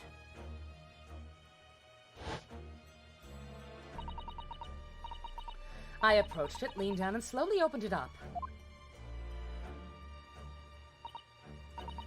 Then I took the screwdriver in both hands and plunged it into the man's chest. Oh. Okay.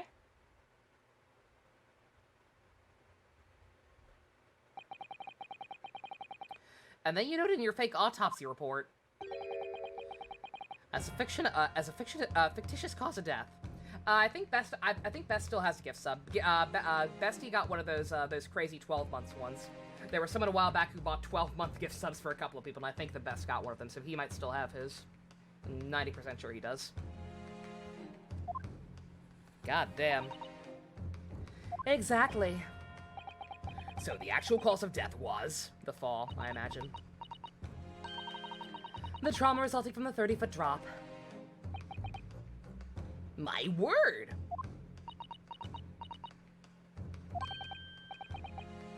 What is it, Mrs. Otto? Something about Dr. Scythe's last statement. He's playing on my mind, that's all. Yeah, mine too. Dr. Scythe. There's really no need to shout. I can hear you perfectly well. The defense calls for you to add what you just said to your formal testimony. Oh? Which part? Uh-oh.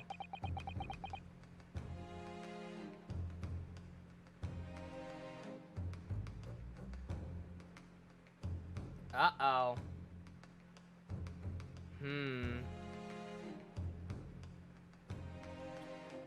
I wonder, was he still alive?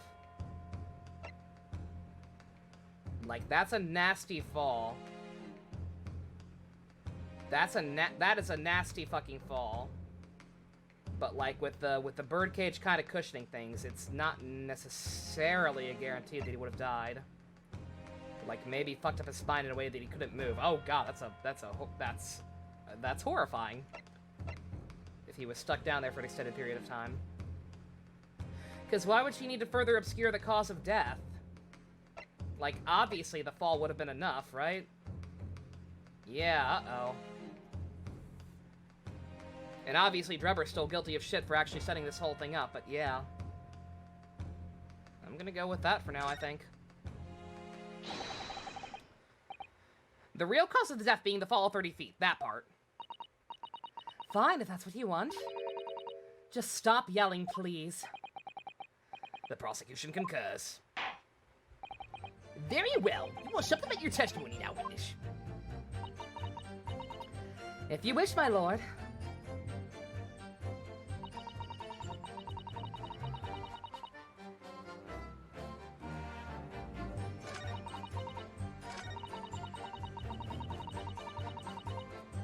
Now how do I prove it is the thing.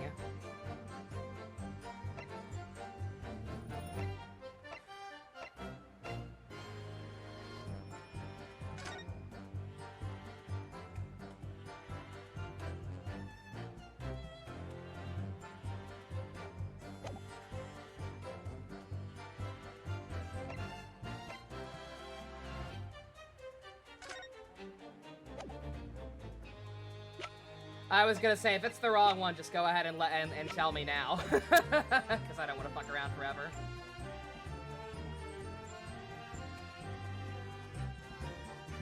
You accidentally got this one right with the wrong reasoning, Goggle?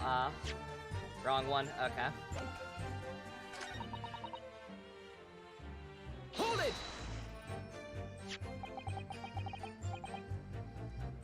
You mean what you did with this, correct? Merely carrying out the engineer's instructions. In his words, fabricate some evidence to make it clear that Hairbrain alone could have done. Why is this being treated as new? I mean, this might be new, but like, I need to, bruh. Skip. I'm trying. It's not letting me.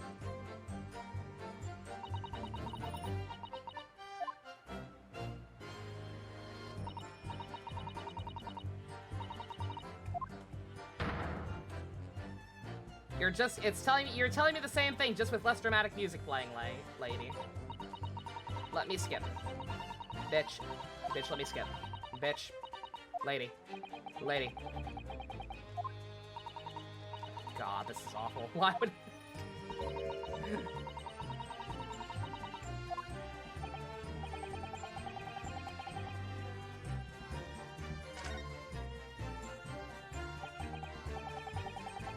Well, you said before about what you think of the victim's body. I believe that may be significant, so could you change your supplementary statement to explain that instead?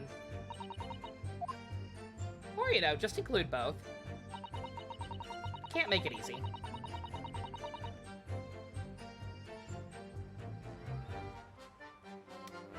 And now I have no idea. My him still being alive theory was wrong, so I have no idea.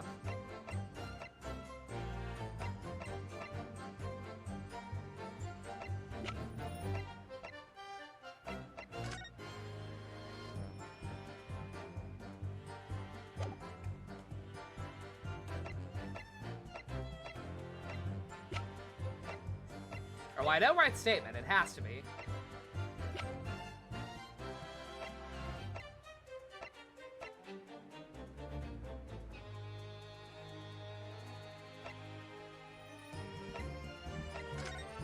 Fuck is this still evidence?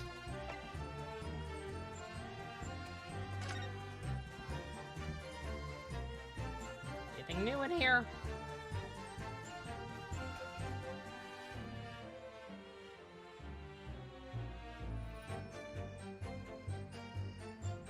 I also don't get how this is significant in any way. Like, either way. If her actually, if her actually being the one who technically killed him isn't the thing, then I have no idea.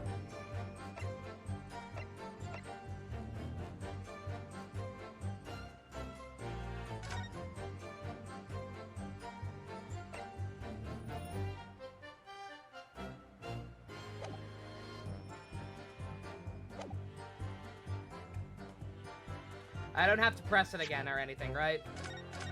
There's just something I'm missing that I need to present at her.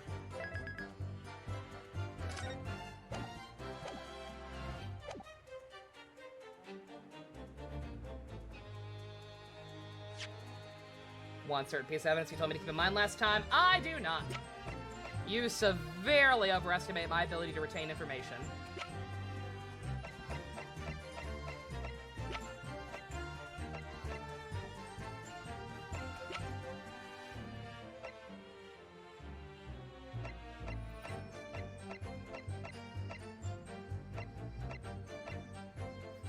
I can't think of literally anything that's relevant in any way.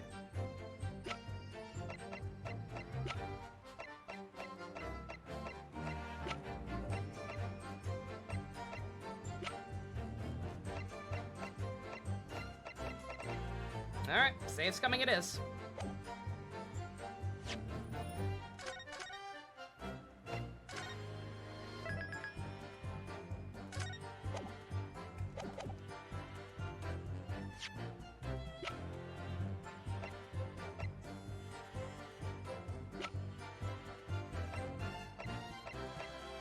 Objection!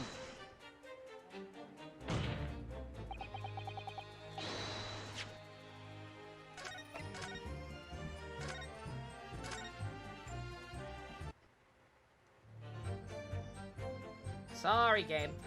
If you're not going to be clear with what I'm even trying to prove, save scumming it is. Also, Pro Health's name is horribly off-centered. None of that.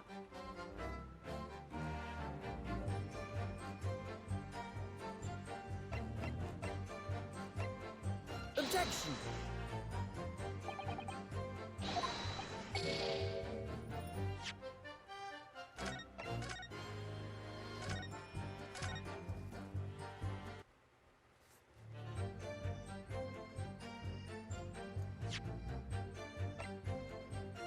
Objection!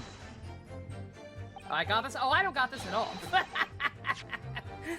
Are you kidding me? I literally have no idea. Literally no idea what the game wants from me. I'm literally just trying random shit.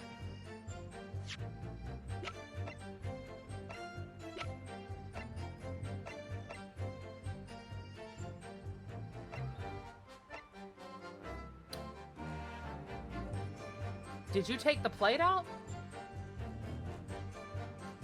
That wouldn't have That's unrelated. That's the victim's corpse, though. That would make sense as something she would do. Objection. No. It was like that would have been on the dummy, if anything.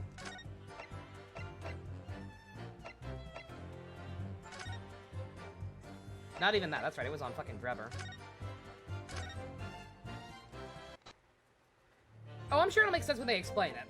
But I'm saying they're not giving me enough information. Because I don't even know what we're trying to prove with this. Objection. Okay, explain.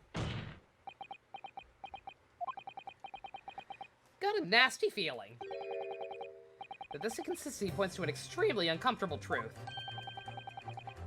What's the matter, Counsel? Have you lost your tongue? What, did she fuck the corpse? I apologize, my lord. Dr. Scythe, in that last statement of yours, there's one point that seems to defy explanation. Out with it, my learned friend. There's an obvious inconsistency between your description and this photograph, which shows the victim in the birdcage following the events that led to his death. Objection! The court has already examined the photograph in depth. There's nothing new we can learn from it. We've already considered it, it's true. But we now know the facts to be different. What do you mean? Is it the floor? No, because this would have been after she moved it anyway. What in this photograph do we see is the inconsistency with the witnesses is inconsistent with the witness's statement.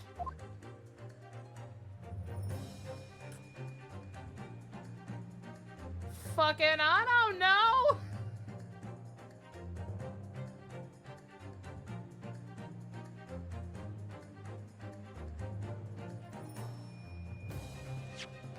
What did she even say? What exactly did she even say?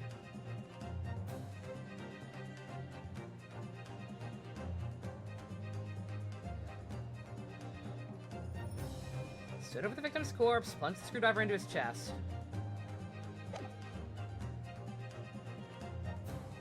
Yeah, I have no idea. I have literally no idea. There's the fact that the cage is kind of in the way. It would make it kind of awkward to stab somebody. But we can't exactly see the top part of it or anything. It's clearly open here. Should we say it? Oh yeah, no, because I have no idea. I'm not going to sit here and point at everything all day.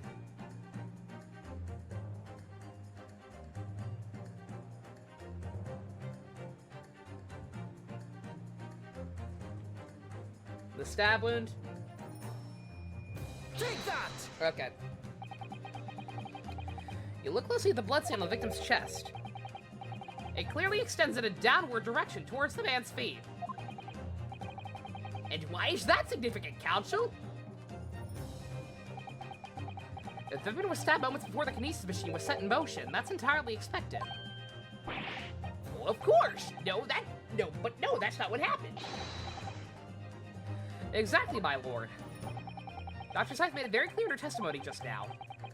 Putting when she stole Professor Hairbrain's screwdriver and stabbed the victim.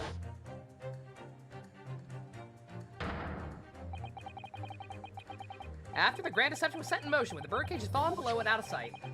From the shape of it, it's clear that the birdcage would have fallen on its side after the 30-foot drop.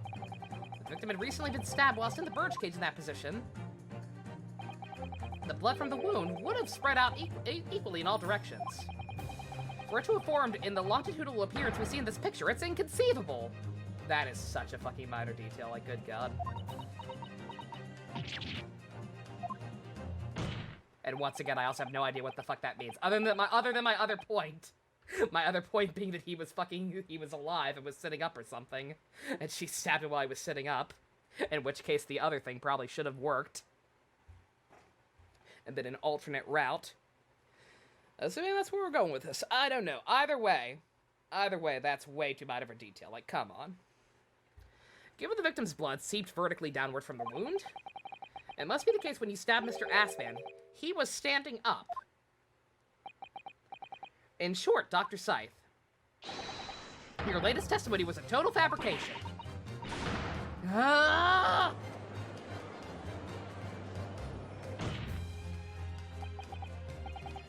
I knew it. I was right. I've identified that contradiction. There's only one way to explain the facts.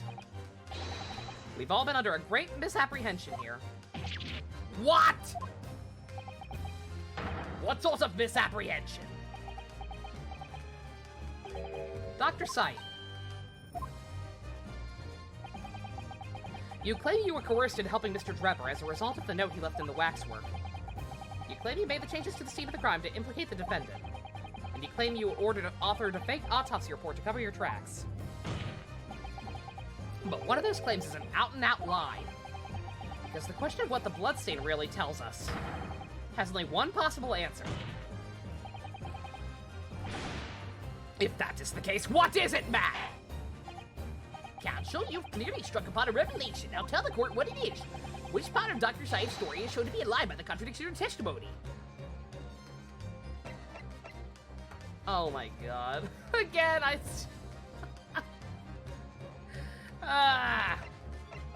literally don't know what we're arguing at this point. All I can think of is that he was still alive when she stabbed him. None of these are that. Can't make it straightforward. Ugh.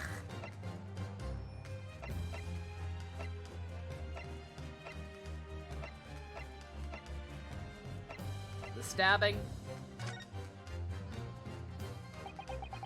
The answer is very simple if you consider the sequence of events. If when the victim was stabbed, the blood from the wound seeped downwards as it did, we can be sure the victim must have been either sitting or standing upright at the time. But as you rightly pointed out, the birdcage would have fallen on its side when it fell beneath the stage. Yes, it would, which tells us that the victim must have been in that position of his own accord. So he was still alive, is what we're arguing. Then the other thing should have been a different route. What the fuck, game? Objection! That's impossible! The man was dead, remember?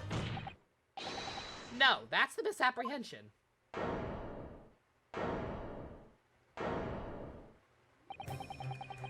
When the birdcage fell from the stage into the void below, it must have hit the ground with considerable force.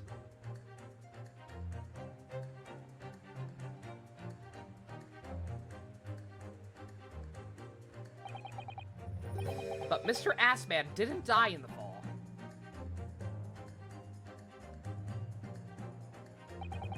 He probably lost consciousness for a while, but when he came around, he got to his feet to climb out of the cage. Just as Dr. Scythe appeared.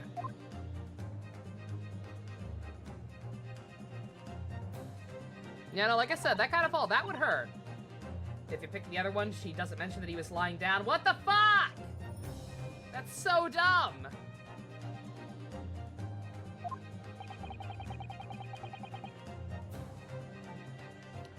If the victim was in fact alive at that point in time, it changes everything.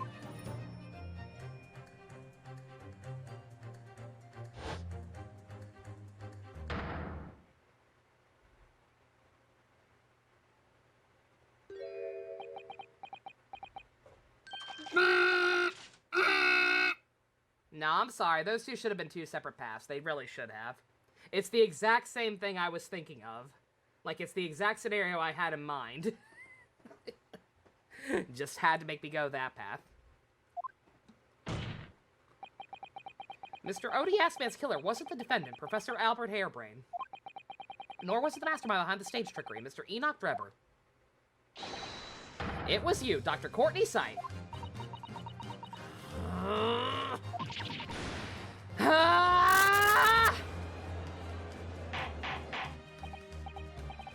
Order, order, order! Can this possibly be true?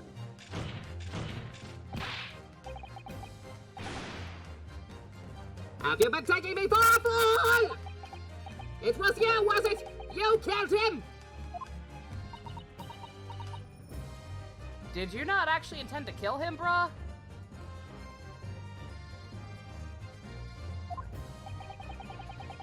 You hoped that by admitting to being an accomplice of Mr. Drebber's scheme, the trial would end, before you were accused of a far worse crime. Cold-blooded murder. Oh, do shut up! You're so desperate now, you're making all this up as if something like that, as if I would do something like that. I assure you the defense is not desperate, Doctor.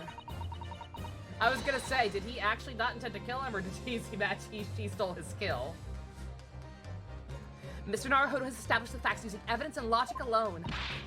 Ha! Logic? Don't make me laugh. Sadly, your logic is a gaping hole in it. What? What do you mean? I'd have thought it was obvious. A motive, boy. You're lacking a motive. What possible reason would I have to kill Dr. Asman? That was why I killed you, hussy! Aspen was involved in any number of criminal activities, from coercion to theft to murder. But there is no known connection to Dr. Scythe there. I'm rather relieved to say it does seem somewhat far-fetched. True. No obvious motive. But there's still something in the back of my mind. I'm sure I'm seeing something like, simply somewhere that hints at why the coroner might have done this. Yes, I might have tampered with the crime scene and concocted a fake report. But murdering someone for no reason is a very different story.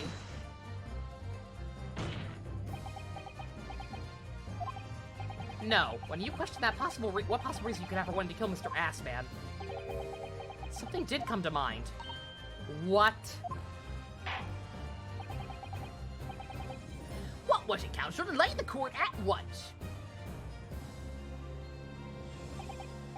Yes, we saw it yesterday, didn't we? Something that seems strange. We had no reason to suspect it at the time. There's a particular object that explains why Dr. Scythe would have wanted to kill Mr. Assman.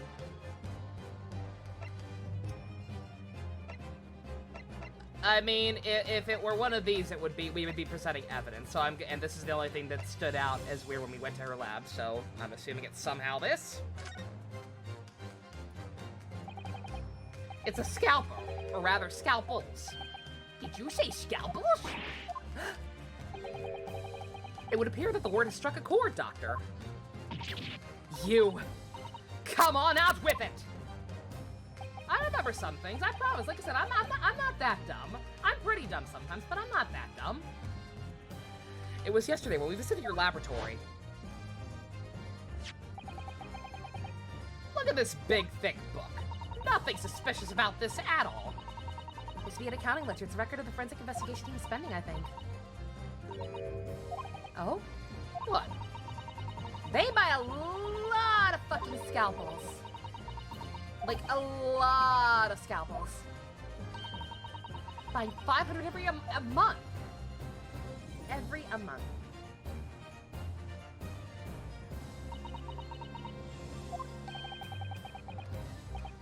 $500 scalpels a month?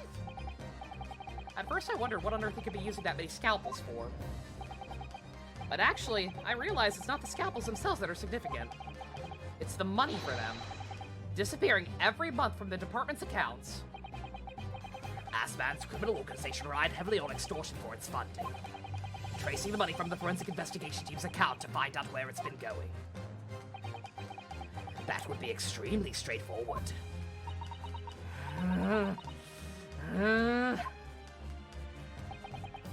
Tax fraud! I've seen a lot of terrible shit in these games. I've seen a lot of terrible things, and I've seen a lot of terrible motives. But tax fraud? You, ma'am, are the worst kind of worst kind! 10 years ago, Mr. Asman was still a journalist and wrote this article about Mr. Drebber. He may well have stumbled upon this information as he was researching the story. Information relating to Scythe's darkest secret that he would use to rack in money from her for the next decade. Her darkest secrets? Good lord, you don't mean... I don't know what happened on the night of that execution 10 years ago. But clearly the opportunity to rid yourself of the menace was too tempting to pass up.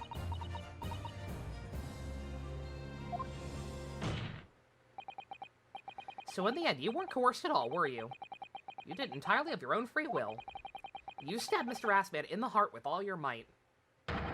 To silence the blackmailer who knew your dark secret forever.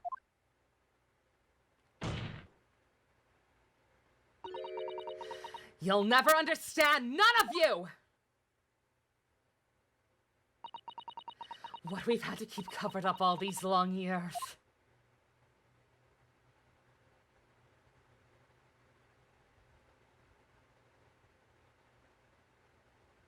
I've got my sad violin ready.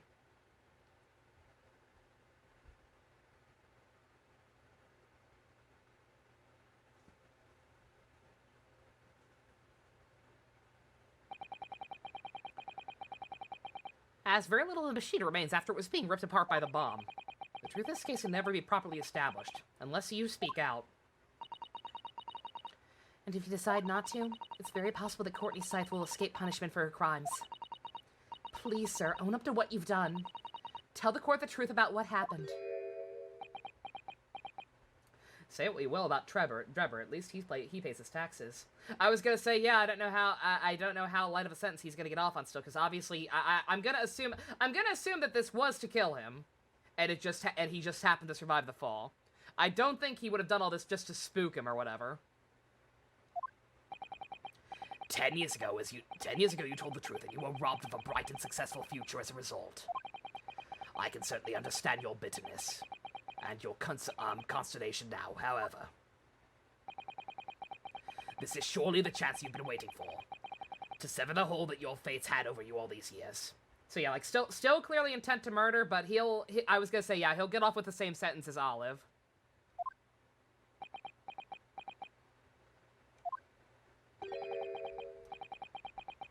Super high voltage, instantaneous kinesis. I mean, really.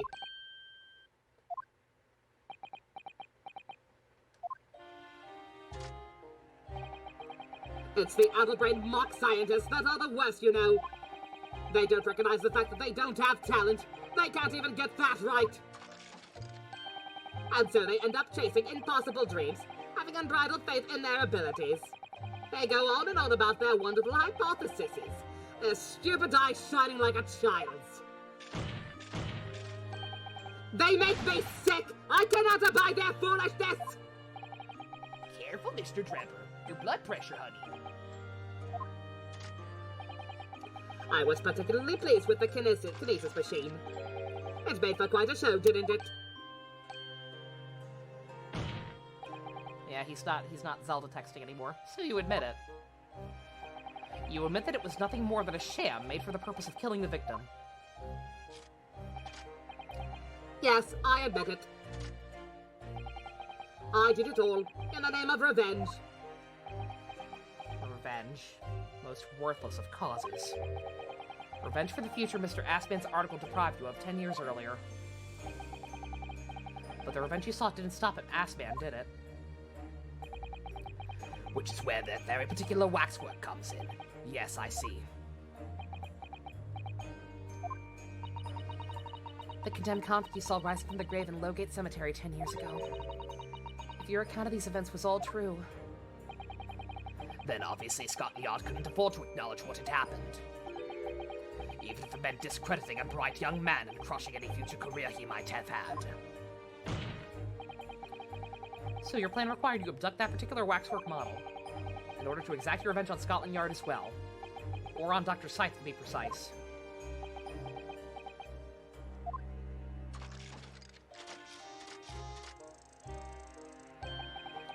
It was 1 year ago. By some extraordinary twist of fate, Aspen turned up at my workshop. He didn't remember who I was, of course. He just wanted to employ my services as an engineer. Assman strolled up into the shop and was like, yo, for me it was Tuesday. If someone ruined my Twitch career, would I seek revenge given the chance? I consistently say it all depends. It all depends on the circumstances. Like, there is no such thing as a perfect crime. But there are certain circumstances where if I could get away with it, and like, yeah, there are probably people I'd kill. I'm not sure, though. Who knows? I'm a bitch baby. I probably wouldn't be able to act. If I had the opportunity, I probably wouldn't actually be able to do anything. I'm a baby.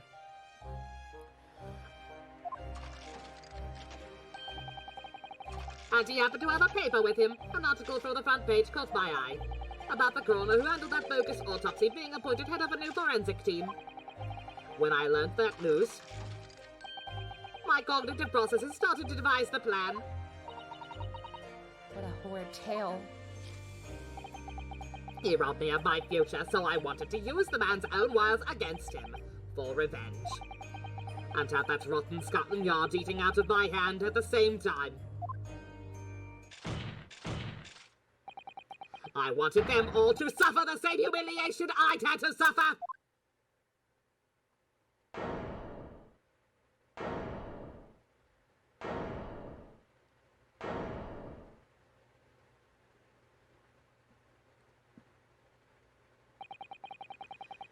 Your actions against those who ruin your future were justified as revenge, at least to yourself. Certainly, no one has the right to destroy another's prospects, especially for purely selfish gain. And yet, in carrying out your plan, you did exactly that to someone else, didn't you? Oh, fuck. You pulled the hypocrite card. Yeah, I mean... Even if Harebrain had somehow gotten off on a technicality, like, this would have ruined his career too, bruh. Did I? Professor Harebrain's only crime was his passion for his hypothesis. But you had no compunction about sacrificing his future to effect your revenge. You knew he would be forever branded a failure and a fraud.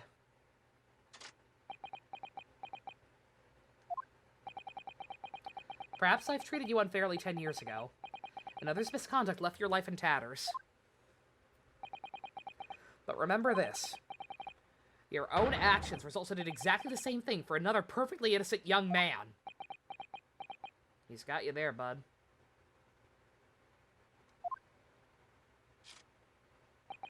Yeah, that's the other thing. Oftentimes, death is an escape. Oftentimes, death is actually preferable to worse things. Like, there are people I would like to do worse things than kill to. Let me put it like that.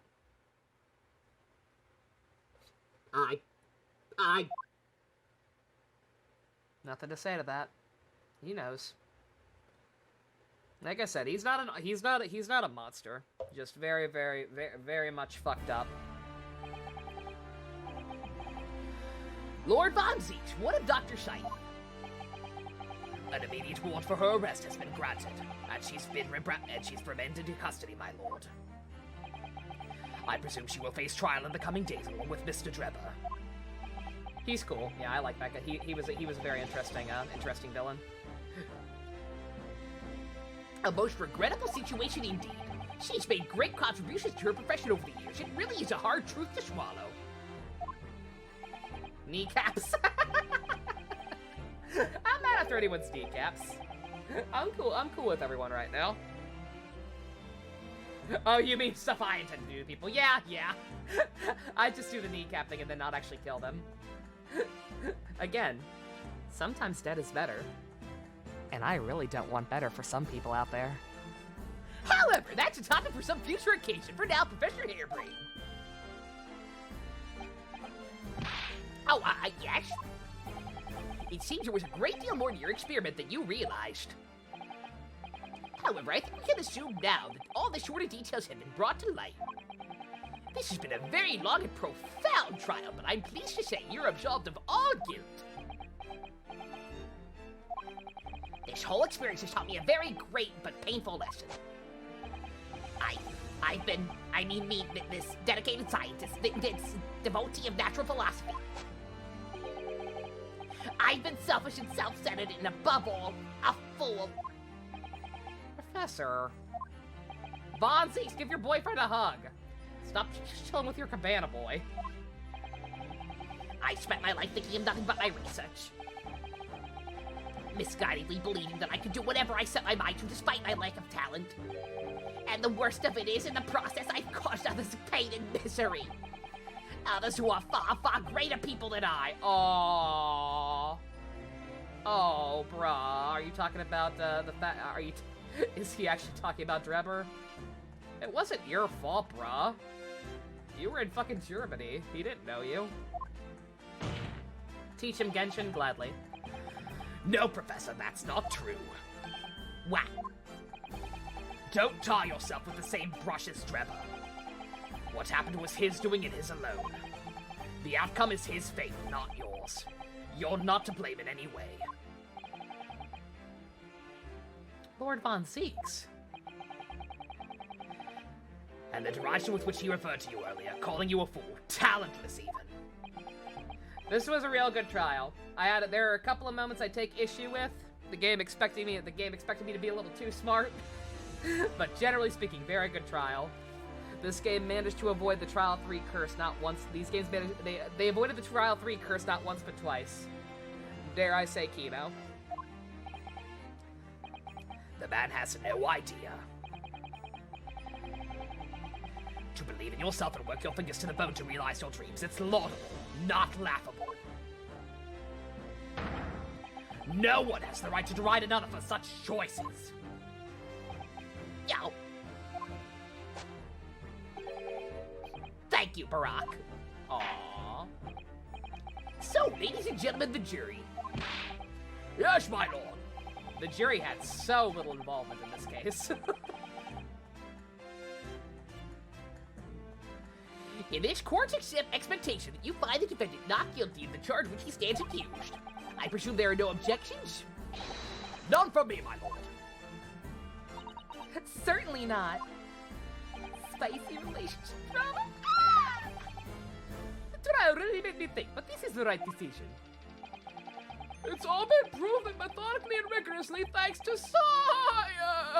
science! No misgivings whatsoever. Huh? What's that? It's done, is it? All over? She's still eating that goddamn corn. I don't know what's become of the R these days. I don't recognize the place. Back in my day. Okay, enough of that. Very well. In that case, I hereby pronounce the defendant not guilty.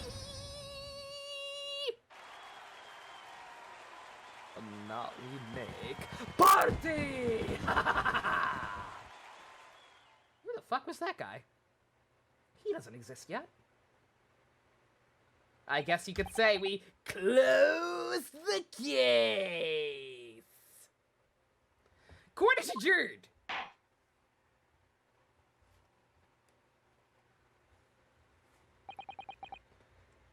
It's over. That was some trial. So we gotta see the professor's face now, right? That's gotta, like, come on. We gotta. Why? I don't know why it would be a big deal.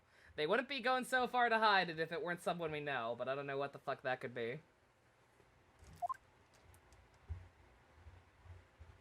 We made pretty good time. I'm fine with that. It's not 1 o'clock in the morning. I'll take that. I still got plenty of time to suffer watching Kamen Rider Saber in the Discord for a little bit after I take a break. Maybe get a quick shower.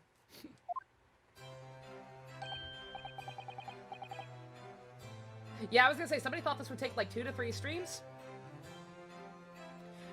Professor, what a splendid outcome, isn't it? Hosonaga, go back to Japan. Nobody likes you, except for bad people who vote in the polls. Oh, it is. Congratulations, Professor Hairbrain. Miss Naruhodo, Miss Susato, I am truly beside myself with gratitude. How can I ever thank you enough? I'm just glad it's all been cleared up. You realize you were just caught up in a really bad situation. Yeah, right now, you know, if I had that research grant money, I'd give the whole lot to you, every penny. That's very kind, but I'm just a student, so... We don't need any financial reward. Your acquittal is more than enough. Oh dear. Oh, what can I do? Aha! How about this as a memento? A paper about my hypothesis is inside. One day I will invent Star Trek technology. Well, just as a memento then. Thank you. Trial took 6 hours? No, it took 5. We started a little after 7. We've been streaming for about 5 hours and 3 minutes. I've been wondering, Professor, what are you going to do now? Oh my, yes, what am I going to do? My hypothesis and my great machine lie in ruins. But still, it's been too long since I was last in London, so perhaps I'll enjoy some sightseeing. Must explore the great exhibition whilst I'm here too, see if a new inspiration hits me. You should go visit your boyfriend. He misses you. I think he needs a friend. Please, please be his friend. Please hug him. I'm gonna hard read. Please hug him. I can't allow that. Yay! Hug, hug, hug, hug, hug. Lord Von Zeeks, what are you doing here? Barack! I'm sorry you had to go through that, Albert. First name basis. Well, if I'm honest, it was terrifying. You were like a great demon behind your bench there, snarling down on your prey. It was kind of hot.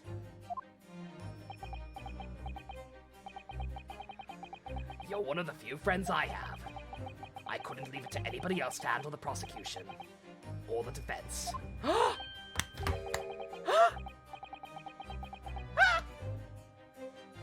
Senpai noticed us!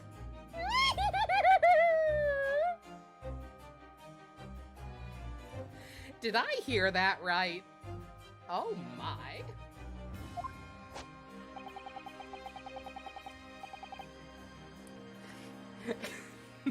Awkward when his current boyfriend is right here, but whatever. I always knew you had my best interest at heart, don't worry. Well, how about you show me around while I'm here in town, then? Aww. No matter the mood. Fonzie's not. I was gonna say he's actually here to be a bro and be happy. And yet we've got his ominous ass theme song playing. We have a lot to catch up on. Think I'll go for a walk outside now. Somerset's calling my name. Listen, Albert. In a few days, your acquittal will be made official. When that happens, you must head straight to Dover. I'll accompany you. What? What? From there, you'll cross the channel and make your way back to Germany. I've already purchased the tickets. But no! Hold on a minute, Barack! What about the great exhibition? This is the chance of a lifetime for me. I want to look around. No sightseeing, Albert. Give up on that idea. Uh-oh.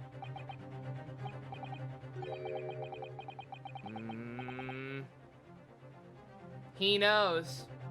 He knows what we know. He knows there's some mad conspiracy bullshit going on. He wants him to be safe. Like, it's only gonna get worse from here, whatever the fuck is going on. He doesn't want him to stick around. Or the Reaper curse. Sometimes it's hard to see any warmth in those eyes, Barack. Why won't you look at me during? Lord Von Zeeks, that's kind of cold, right, bro?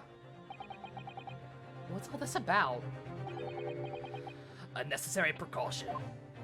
I prefer necessary discrepancy. Yes, I think I understand.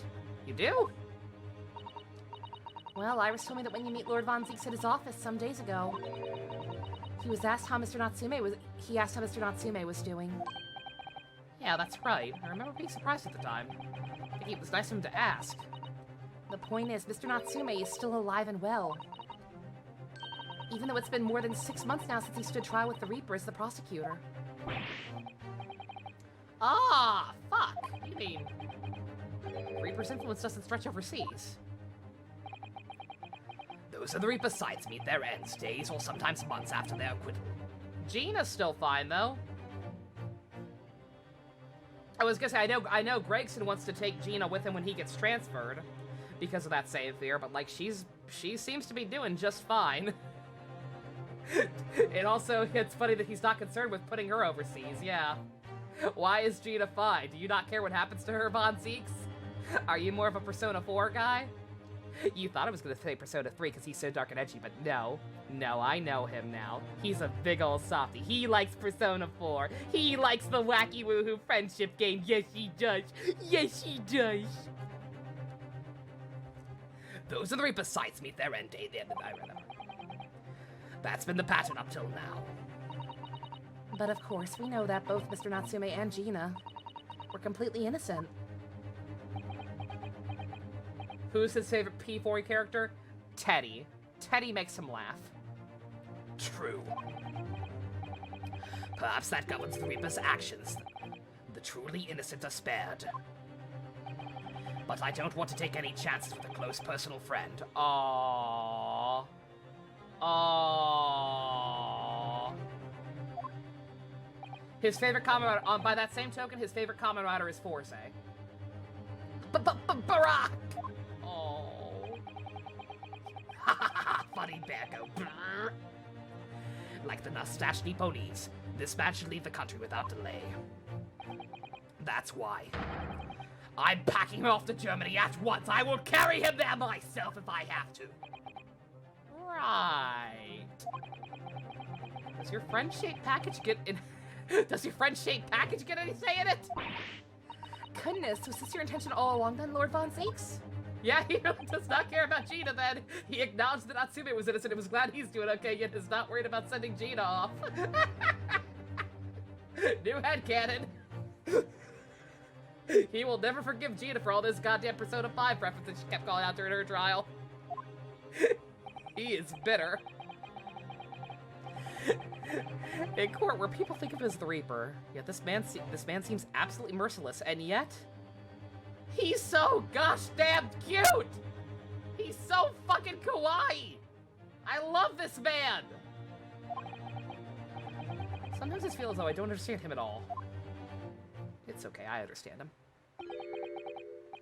He was gonna help her, and then he found out she's a P5 stan. It's time to go, Albert. Back to the prison for the time being.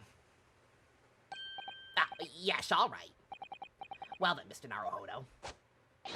Thank you so much for everything. Not at all, Professor. It was a pleasure getting to know you. Your boyfriend's gonna come see you next month, Akira? That's awesome. Your mom's making him stay in a guest room. Oh, it's unfortunate, Akira, but I mean, if your mom owns the house, then it is her say. If she don't want no hanky-panky, then respect her wishes. At least you get to see him. Best wishes, Professor Hairbrain. Well, once the dust is settled, you must come and visit me in Germany. Anyway, goodbye for now. I feel bad we're sending him away. I get his logic, though. Barack doesn't want to risk it. Now, my pony's friend. Aren't we past that point? You said you trust me, bruh. You can learn my name. Yes, I thought you'd gone too. We have matters to discuss. Can you spare me some time? I'd follow you to the ends of the earth. What? You want to talk with me? Sure. I'll be waiting in the courtroom in 10 minutes. We got a boink in there? Well, that was strange. For some reason, I didn't get that sense of impending doom as he walked away this time. Good things are happening today.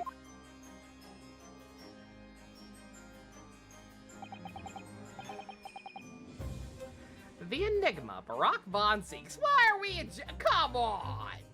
Come on! Come on. What does he want to discuss, I wonder? The answer awaits at the courtroom, I suppose. Here goes, then.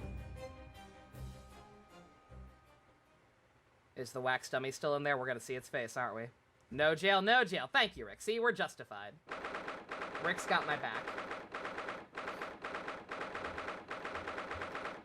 Villains being a softie on the inside is very hot. Don't know why. Like I said, he wasn't even always a villain. Like I said, like even early on, like like in the very first trial, like he had those Clavier moments where like he clearly just cared about the truth. He was not out to get us. Like he was actually doing this job for the right reasons. I do not understand this Lord Von Zakes. How does he appear so grotesque yet has at least 5 boyfriends? It's really admirable. He needs to teach me his tricks. I wish to have the socialization skills that he does. So, are you satisfied? You saved a guileless scientist from a great injustice. Oh, he was mean. Don't get me wrong. He was kind of a bitch to us, but like I could understand his reasoning. He's the rival prosecutor. Like I don't think he acted unreasonable at any point. Yes, I think so. Hubert's not a softie. Hubert's a fuck. I'm just a weirdo. I'm relieved at least that the man's innocence could be proven. Besides the racism. Oh, yeah, the racism is unfortunate, but again, it's the 1800s. Everyone's a little racist, unfortunately. Anyway, I imagine you've been wondering, where my animosity towards you Nipponese comes from. I was slightly curious about that, yeah.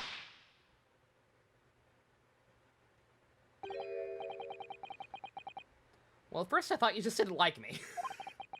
I imagine you saw me as a pretentious child from an unimportant land who had no business being here. But now I think differently. You clearly know our ways. So I would guess that some specific incident led to your dislike of my race. Will you tell me what happened, please?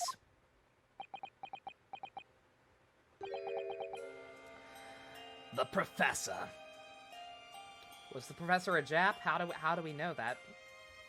Did they at least tell the family members who this guy was? I imagine not, given how hush-hush it was, but, like, do you even know who actually fucking killed your bro?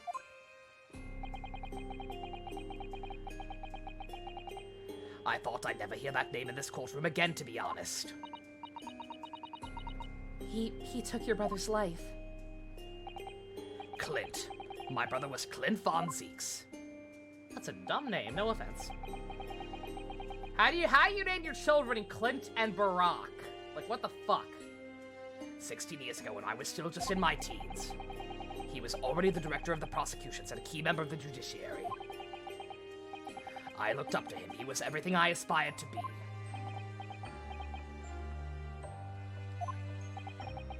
How old is von Zeeks again? 32, I think? He was involved in the establishment of justice systems in foreign countries as well. There were exchange programs between Britain and other nations too, to share knowledge and ideas. As part of one of those programs, 3 judicial students came to Britain from your homeland, the Empire of Japan. Oh, boy. Here we go. Fucking... Fucking Mikatoba. Definitely Suzate's dad. And possibly an Asogi relative. I think we kind of picked up on that implication at one point. Either a father or brother. I don't know who the fuck the third would be. It wouldn't be Soseki. That was too long ago. And also, obviously, Law, not... was Suzate's dad into Law? No, he's a fucking doctor, right? I don't know. Oh. If it was 16 years ago, then one of them could have been my father. Of course. I remember Dr. Mikatoba well. Okay, yeah, no, okay. Alright, it was not just law students. I had no idea.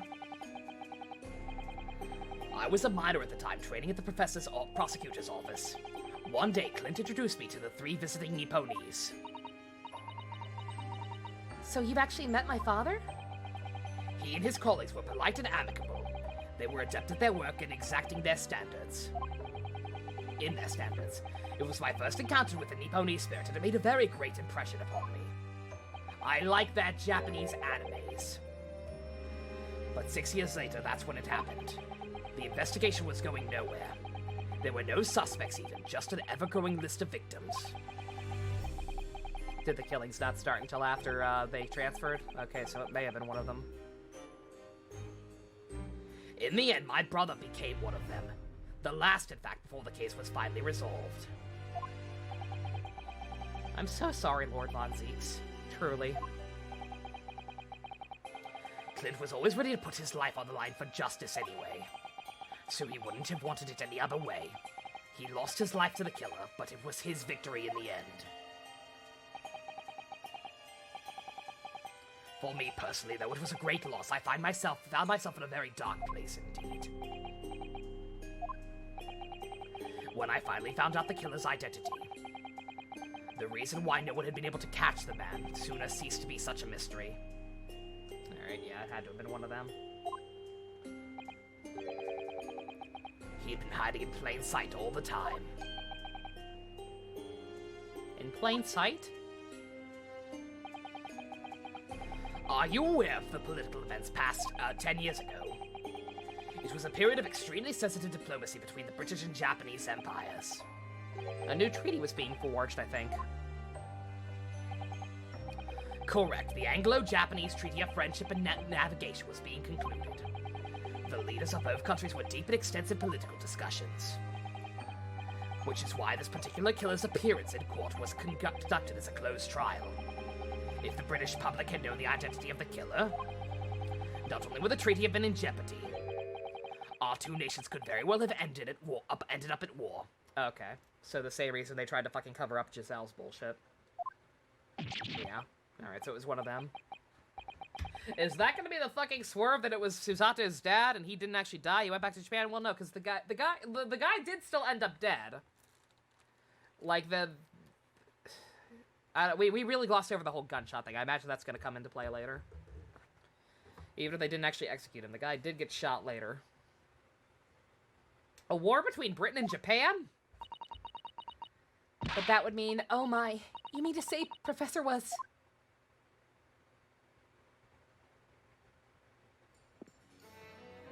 When the trial reached its conclusion earlier, I thought to myself, yes, it's time. Voice acting. Yes, he talks! He's lovely. Time for you to come face to face with this hideous monster. Very nice. I wish this had been anime, but I will take full voice acting. I borrowed the key for the mask from the proprietress of the Waxwork Museum. I still don't get how this is gonna work. Like, it's not gonna... Even if it is her... If it is her dad, I imagine it's... I don't think it's her dad. I don't know. Is there... Who am I... Should we know these three already? Like I said, I think there was a slight implication last time that there was an Asogi relative or something, right? But we wouldn't know what he looked like. Unless he looks exactly like his son or whatever. So see for yourselves now. Confirm it with your own eyes. The truth that's been hidden this past decade. And then I can't remember if the other one, like, was the third one Soseki or someone else?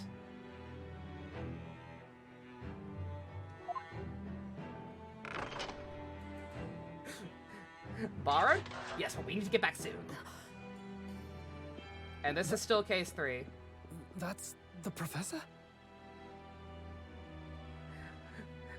Borrowed? We just need her back soon. How soon before she realizes it's gone? Yes, that's him. Until now, the thought never even crossed my mind. That the mass murderer, whose crimes shook Britain as never before.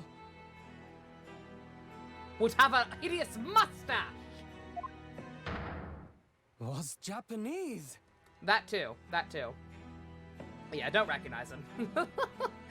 Don't think he's a young Susate's dad, so that rules that conspiracy bullshit out at least. But like I said, I don't know who the other two are for sure. It's Diablo!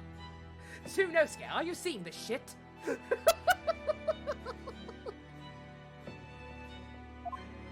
Wait a minute. That face. Oh, do you know who it is? Uh-oh. I feel as though I've seen it somewhere. It's strangely familiar. Oh, boy. It is a fucking Cosmo relative. God fucking damn it. Ah!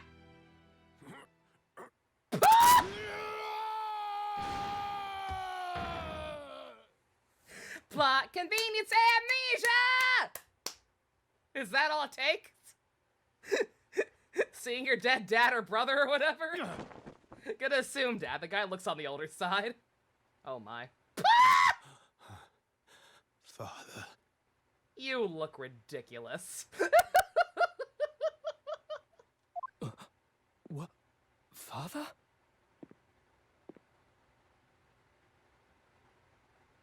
Full Goro. Full Goro. I hate everything.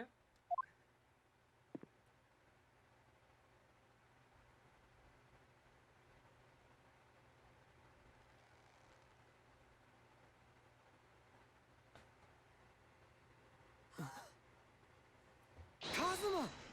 I don't believe it! My best friend, Kazuma Asogi. After a whole year, finally his memories returned.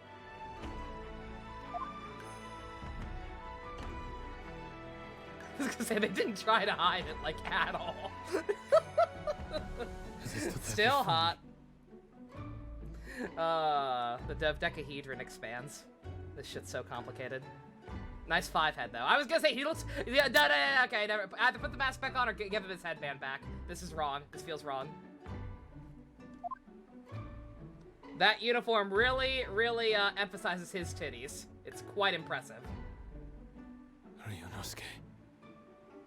This is kind of fucking gay.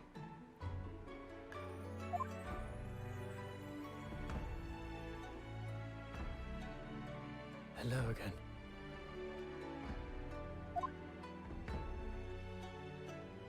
My friend. Kazuma-sama! Oh. I thought for sure this would not happen until the end of the game. I'm happy. A screenshot of that text with Goro Akechi and the bottom text to Ace Attorney. Good. As it should be. I didn't think it was odd he was number 1 on the poll despite being number 1 in the case. Not really. Because like I said, because he was cool. Like, despite only being in one case, he was a cool character. Again, one of the reasons I was so pissed about that second case, besides just the case in general not being, like, terribly engaging, is because he felt like wasted potential. Because in just one case he came off so well, and then they felt like they did away with him too soon. And then still here, like I said, my point does still stand. Like I said, like, he's gonna be a prosecutor now instead of a defense attorney. Come on. This again. Oh, come on! This poser looks nothing like me! I'm way more Chad! Judicial Assistant Mikotoba.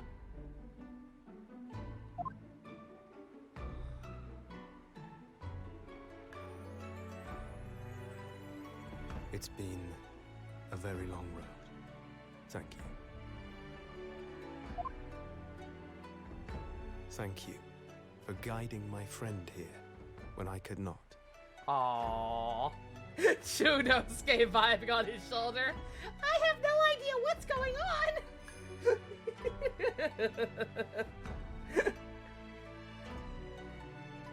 It was an honor. Aww.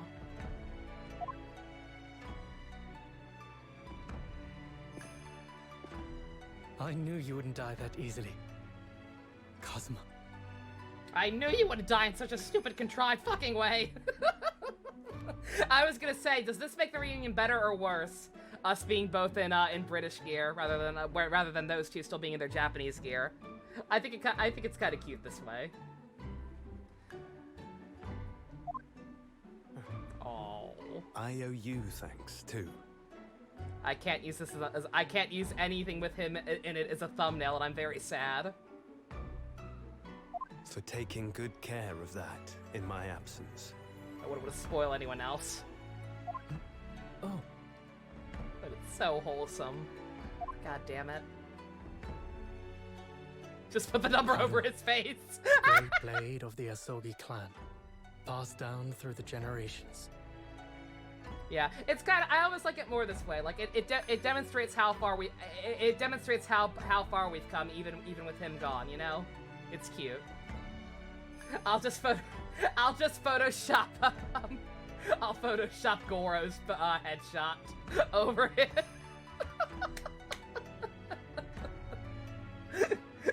I'll figure something out.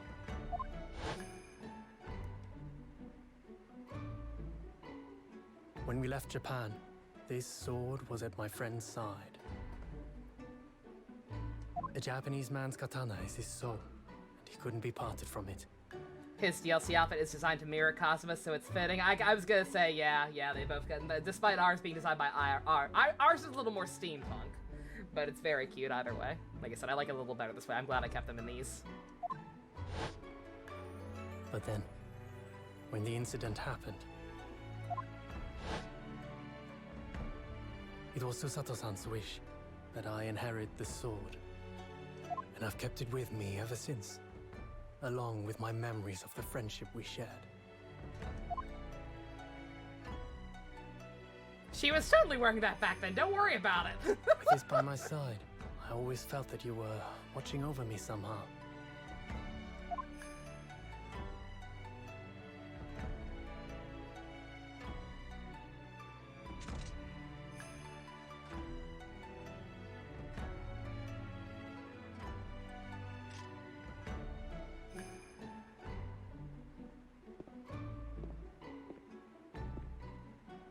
I've made it.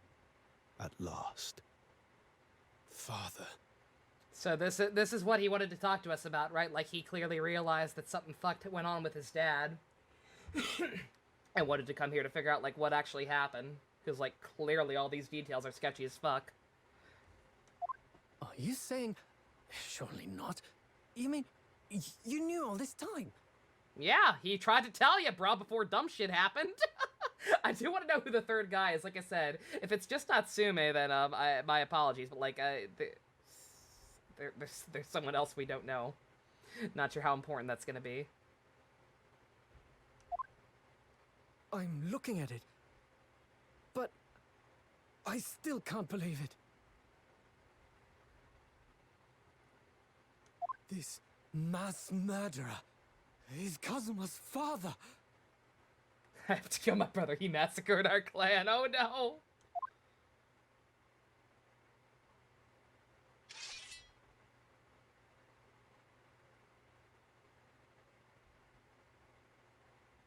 Kazuma, honey, it's just a statue. It won't restore honor. Kazuma!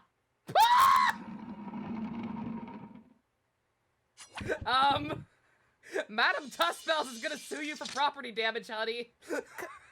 Kazuma-sama. You're new in this country. Oh, God. Oh, we gotta get out of here. We gotta get out of here. There's about to be another murder.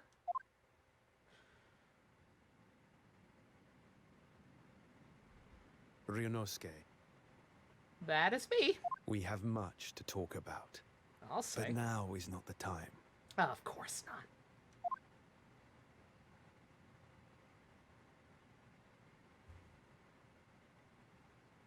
I'll be seeing you. Can we please give him his headband back? That's way too much head for one man.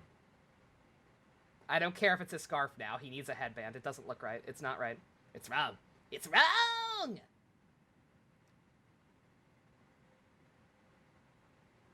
She'll be displayed on the public as the actual face. Well, no, we can put the mask back on. We're looking at the shit right now, but like, this is being broadcast. Nobody else knows yet. Really? That's it? No hug? All Kazuma said. God damn. Chunosuke's like, can you believe this bullshit, Ryunosuke? What the fuck? Also, was I expecting Asogi to enter the arena? Oh yeah, like, well, as soon as I figured out who the masked guy was, obviously I was like, oh, he's back in. No way we can keep this thing Before he that turned simple. and left us there, in the courtroom.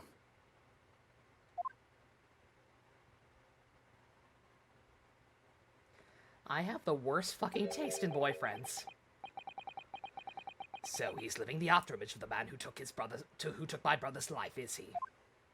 I was gonna say, he was just standing there during all that. Now you know, Von Zeeks. Now you know how it feels to watch a man you love have gay, overly long glances at another man. Now you know. Now you know. Also, where the fuck is he gonna go? Isn't Brock supposed to be his babysitter, basically? Also, why the fuck? I really don't trust fucking Strong right now, good god. The fact that he was the one who, he had to have known. The fact that he was the one who instructed, hey, you, wear this mask and work for this prosecutor. Fuck. Yes, Kazuma Asogi, my best friend. Test while holding wailing wax. I assume you're going to pay for that statue, right, Brock? 3 months ago when Lord Strongheart introduced us, I had an inkling there was something there. Some connection. Yeah, we should not be letting him walk the streets alone right now. His name was also on that goddamn hit list. I'm gonna assume that's why Sholmes lied about it in the first place, for the record. I don't know if I've talked about that at all, but, like, I have to assume that Engineer. the stunt in the first place was that he was somehow already at least partially aware of, like, what kind of people would be on that hit list. And so chose to, just let everyone think, Kazuma was dead until the shit got sorted out.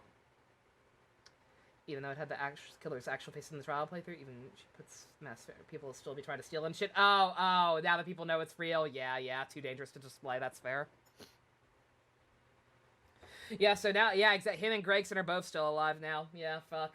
Well, like Greg, I have to assume Gregson's gonna be a victim at some point. Like it's the only thing that makes sense. Like I said, they're trying way too hard to make him likable all of a sudden. That man is fucking dead meat. I don't know if it'll be the next trial or the one after that, but like that man's not making it out of this game alive. He has Tenko tier death flags right now. I had an inkling there was something there, some connection. Why did Lord Strongheart do that? Why did he make Cosmo Lord Von Zeke's apprentice? When he was suffering amnesia, too. The man was apprehended, even executed. But his legacy just won't die. That's the sad truth. Anyway, that's all I had to say. I thank you for meeting with me as I asked. Yeah, no, she admitted to grave robbing to make it. Yeah, like, yeah, that's fair. This thing wasn't going back to her anyway. 10 years ago, my grandmother took me to the railway station. We were there to meet my father from the train. For me, it was the first time I'd ever seen him. Oh, yeah, that's still fucked up for the record that he left her right after childbirth. Good God. Poor Susato-san. All this is tied up in painful memories for her, too. How's Von Zeke looking at those prosecutor rankings? Oh my God!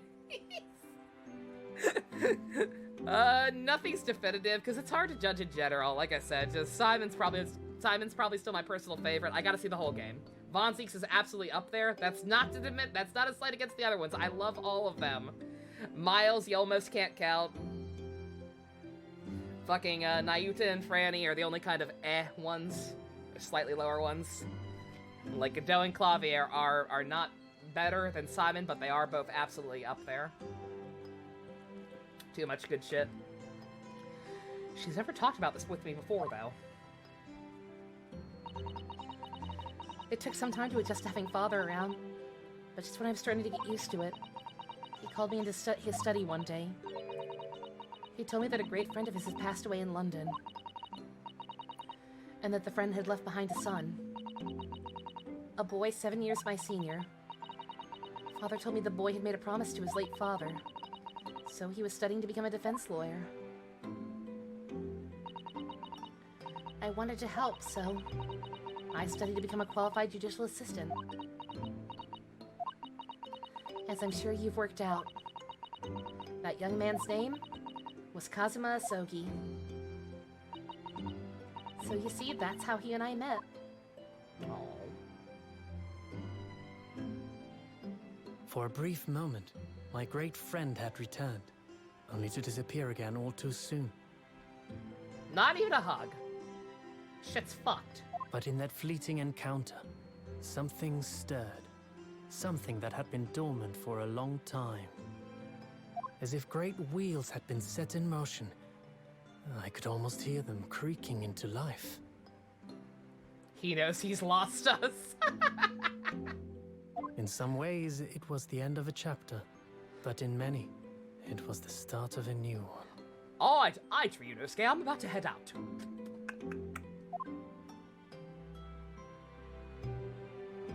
Yeah, no, I figured. Like I said, I didn't realize they went back that far, but like she clearly had a deep respect for the guy. And, like you could tell how affected she was by that. That's the end. Yep, of course it is. Next chapter, he's dead again. Like I would say yes.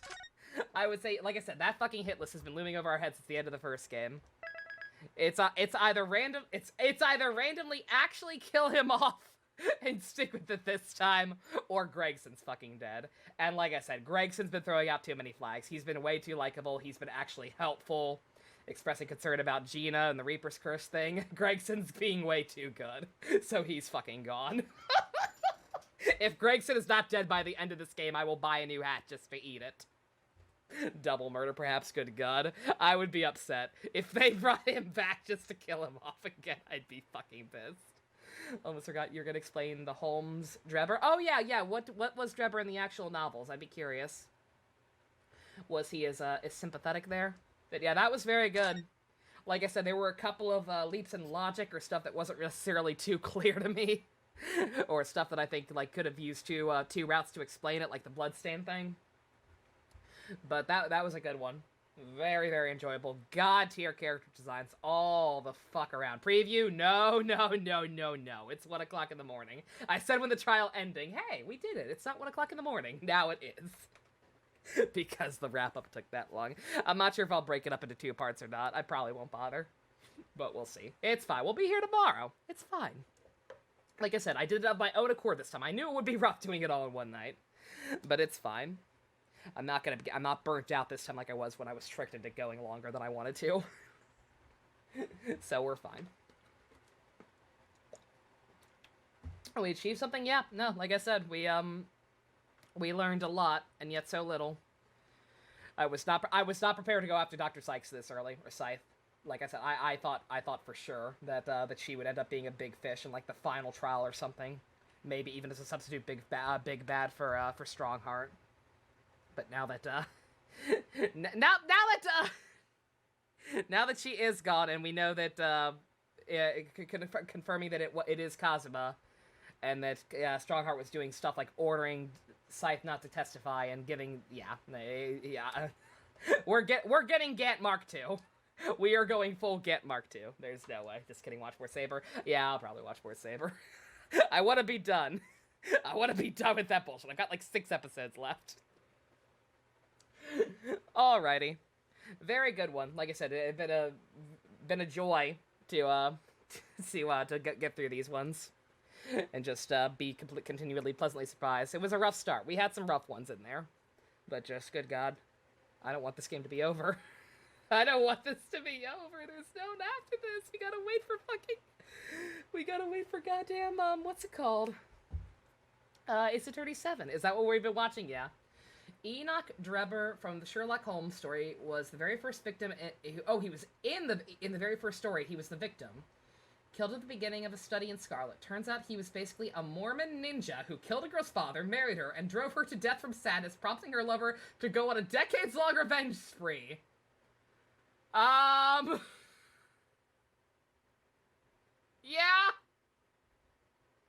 Not quite as sympathetic in the books. Very strange choice. A Mormon ninja. Well, there's an episode title. I don't know if I'm breaking this into parts or not, but there's at least one episode title. There you fucking go. Mormon ninja with screaming or obscured Kazuma as the thumbnail. Looks kind of like a ninja. Thank you for enlightening us, Help. I'm truly enriched with this knowledge. A Mormon ninja sounds like one of his deductions. Exactly. It sounds like something Sholmes would come up with. God. Alright. I'm gonna go refill my drinks, probably finish my chicken wings very quickly, and then those who choose to join me in my suffering, I'm gonna finish up watching Kamen Rider Saber in the Discord. Otherwise, I will see you all probably 7 o'clock on the dot, because I'm invested. I'm invested. We've got Kazuma back, and no plot amnesia. Good shit. Thank you all for coming out. Special thanks to I Need Professional Help and all the Go-Kart and above patrons. If you want to help support a whole new level, a whole new dimension being added to the Ryunosuke Bowl, it's about to get wild! We still need that Venn diagram. Check out links in the description. Love you guys. Nighty-night.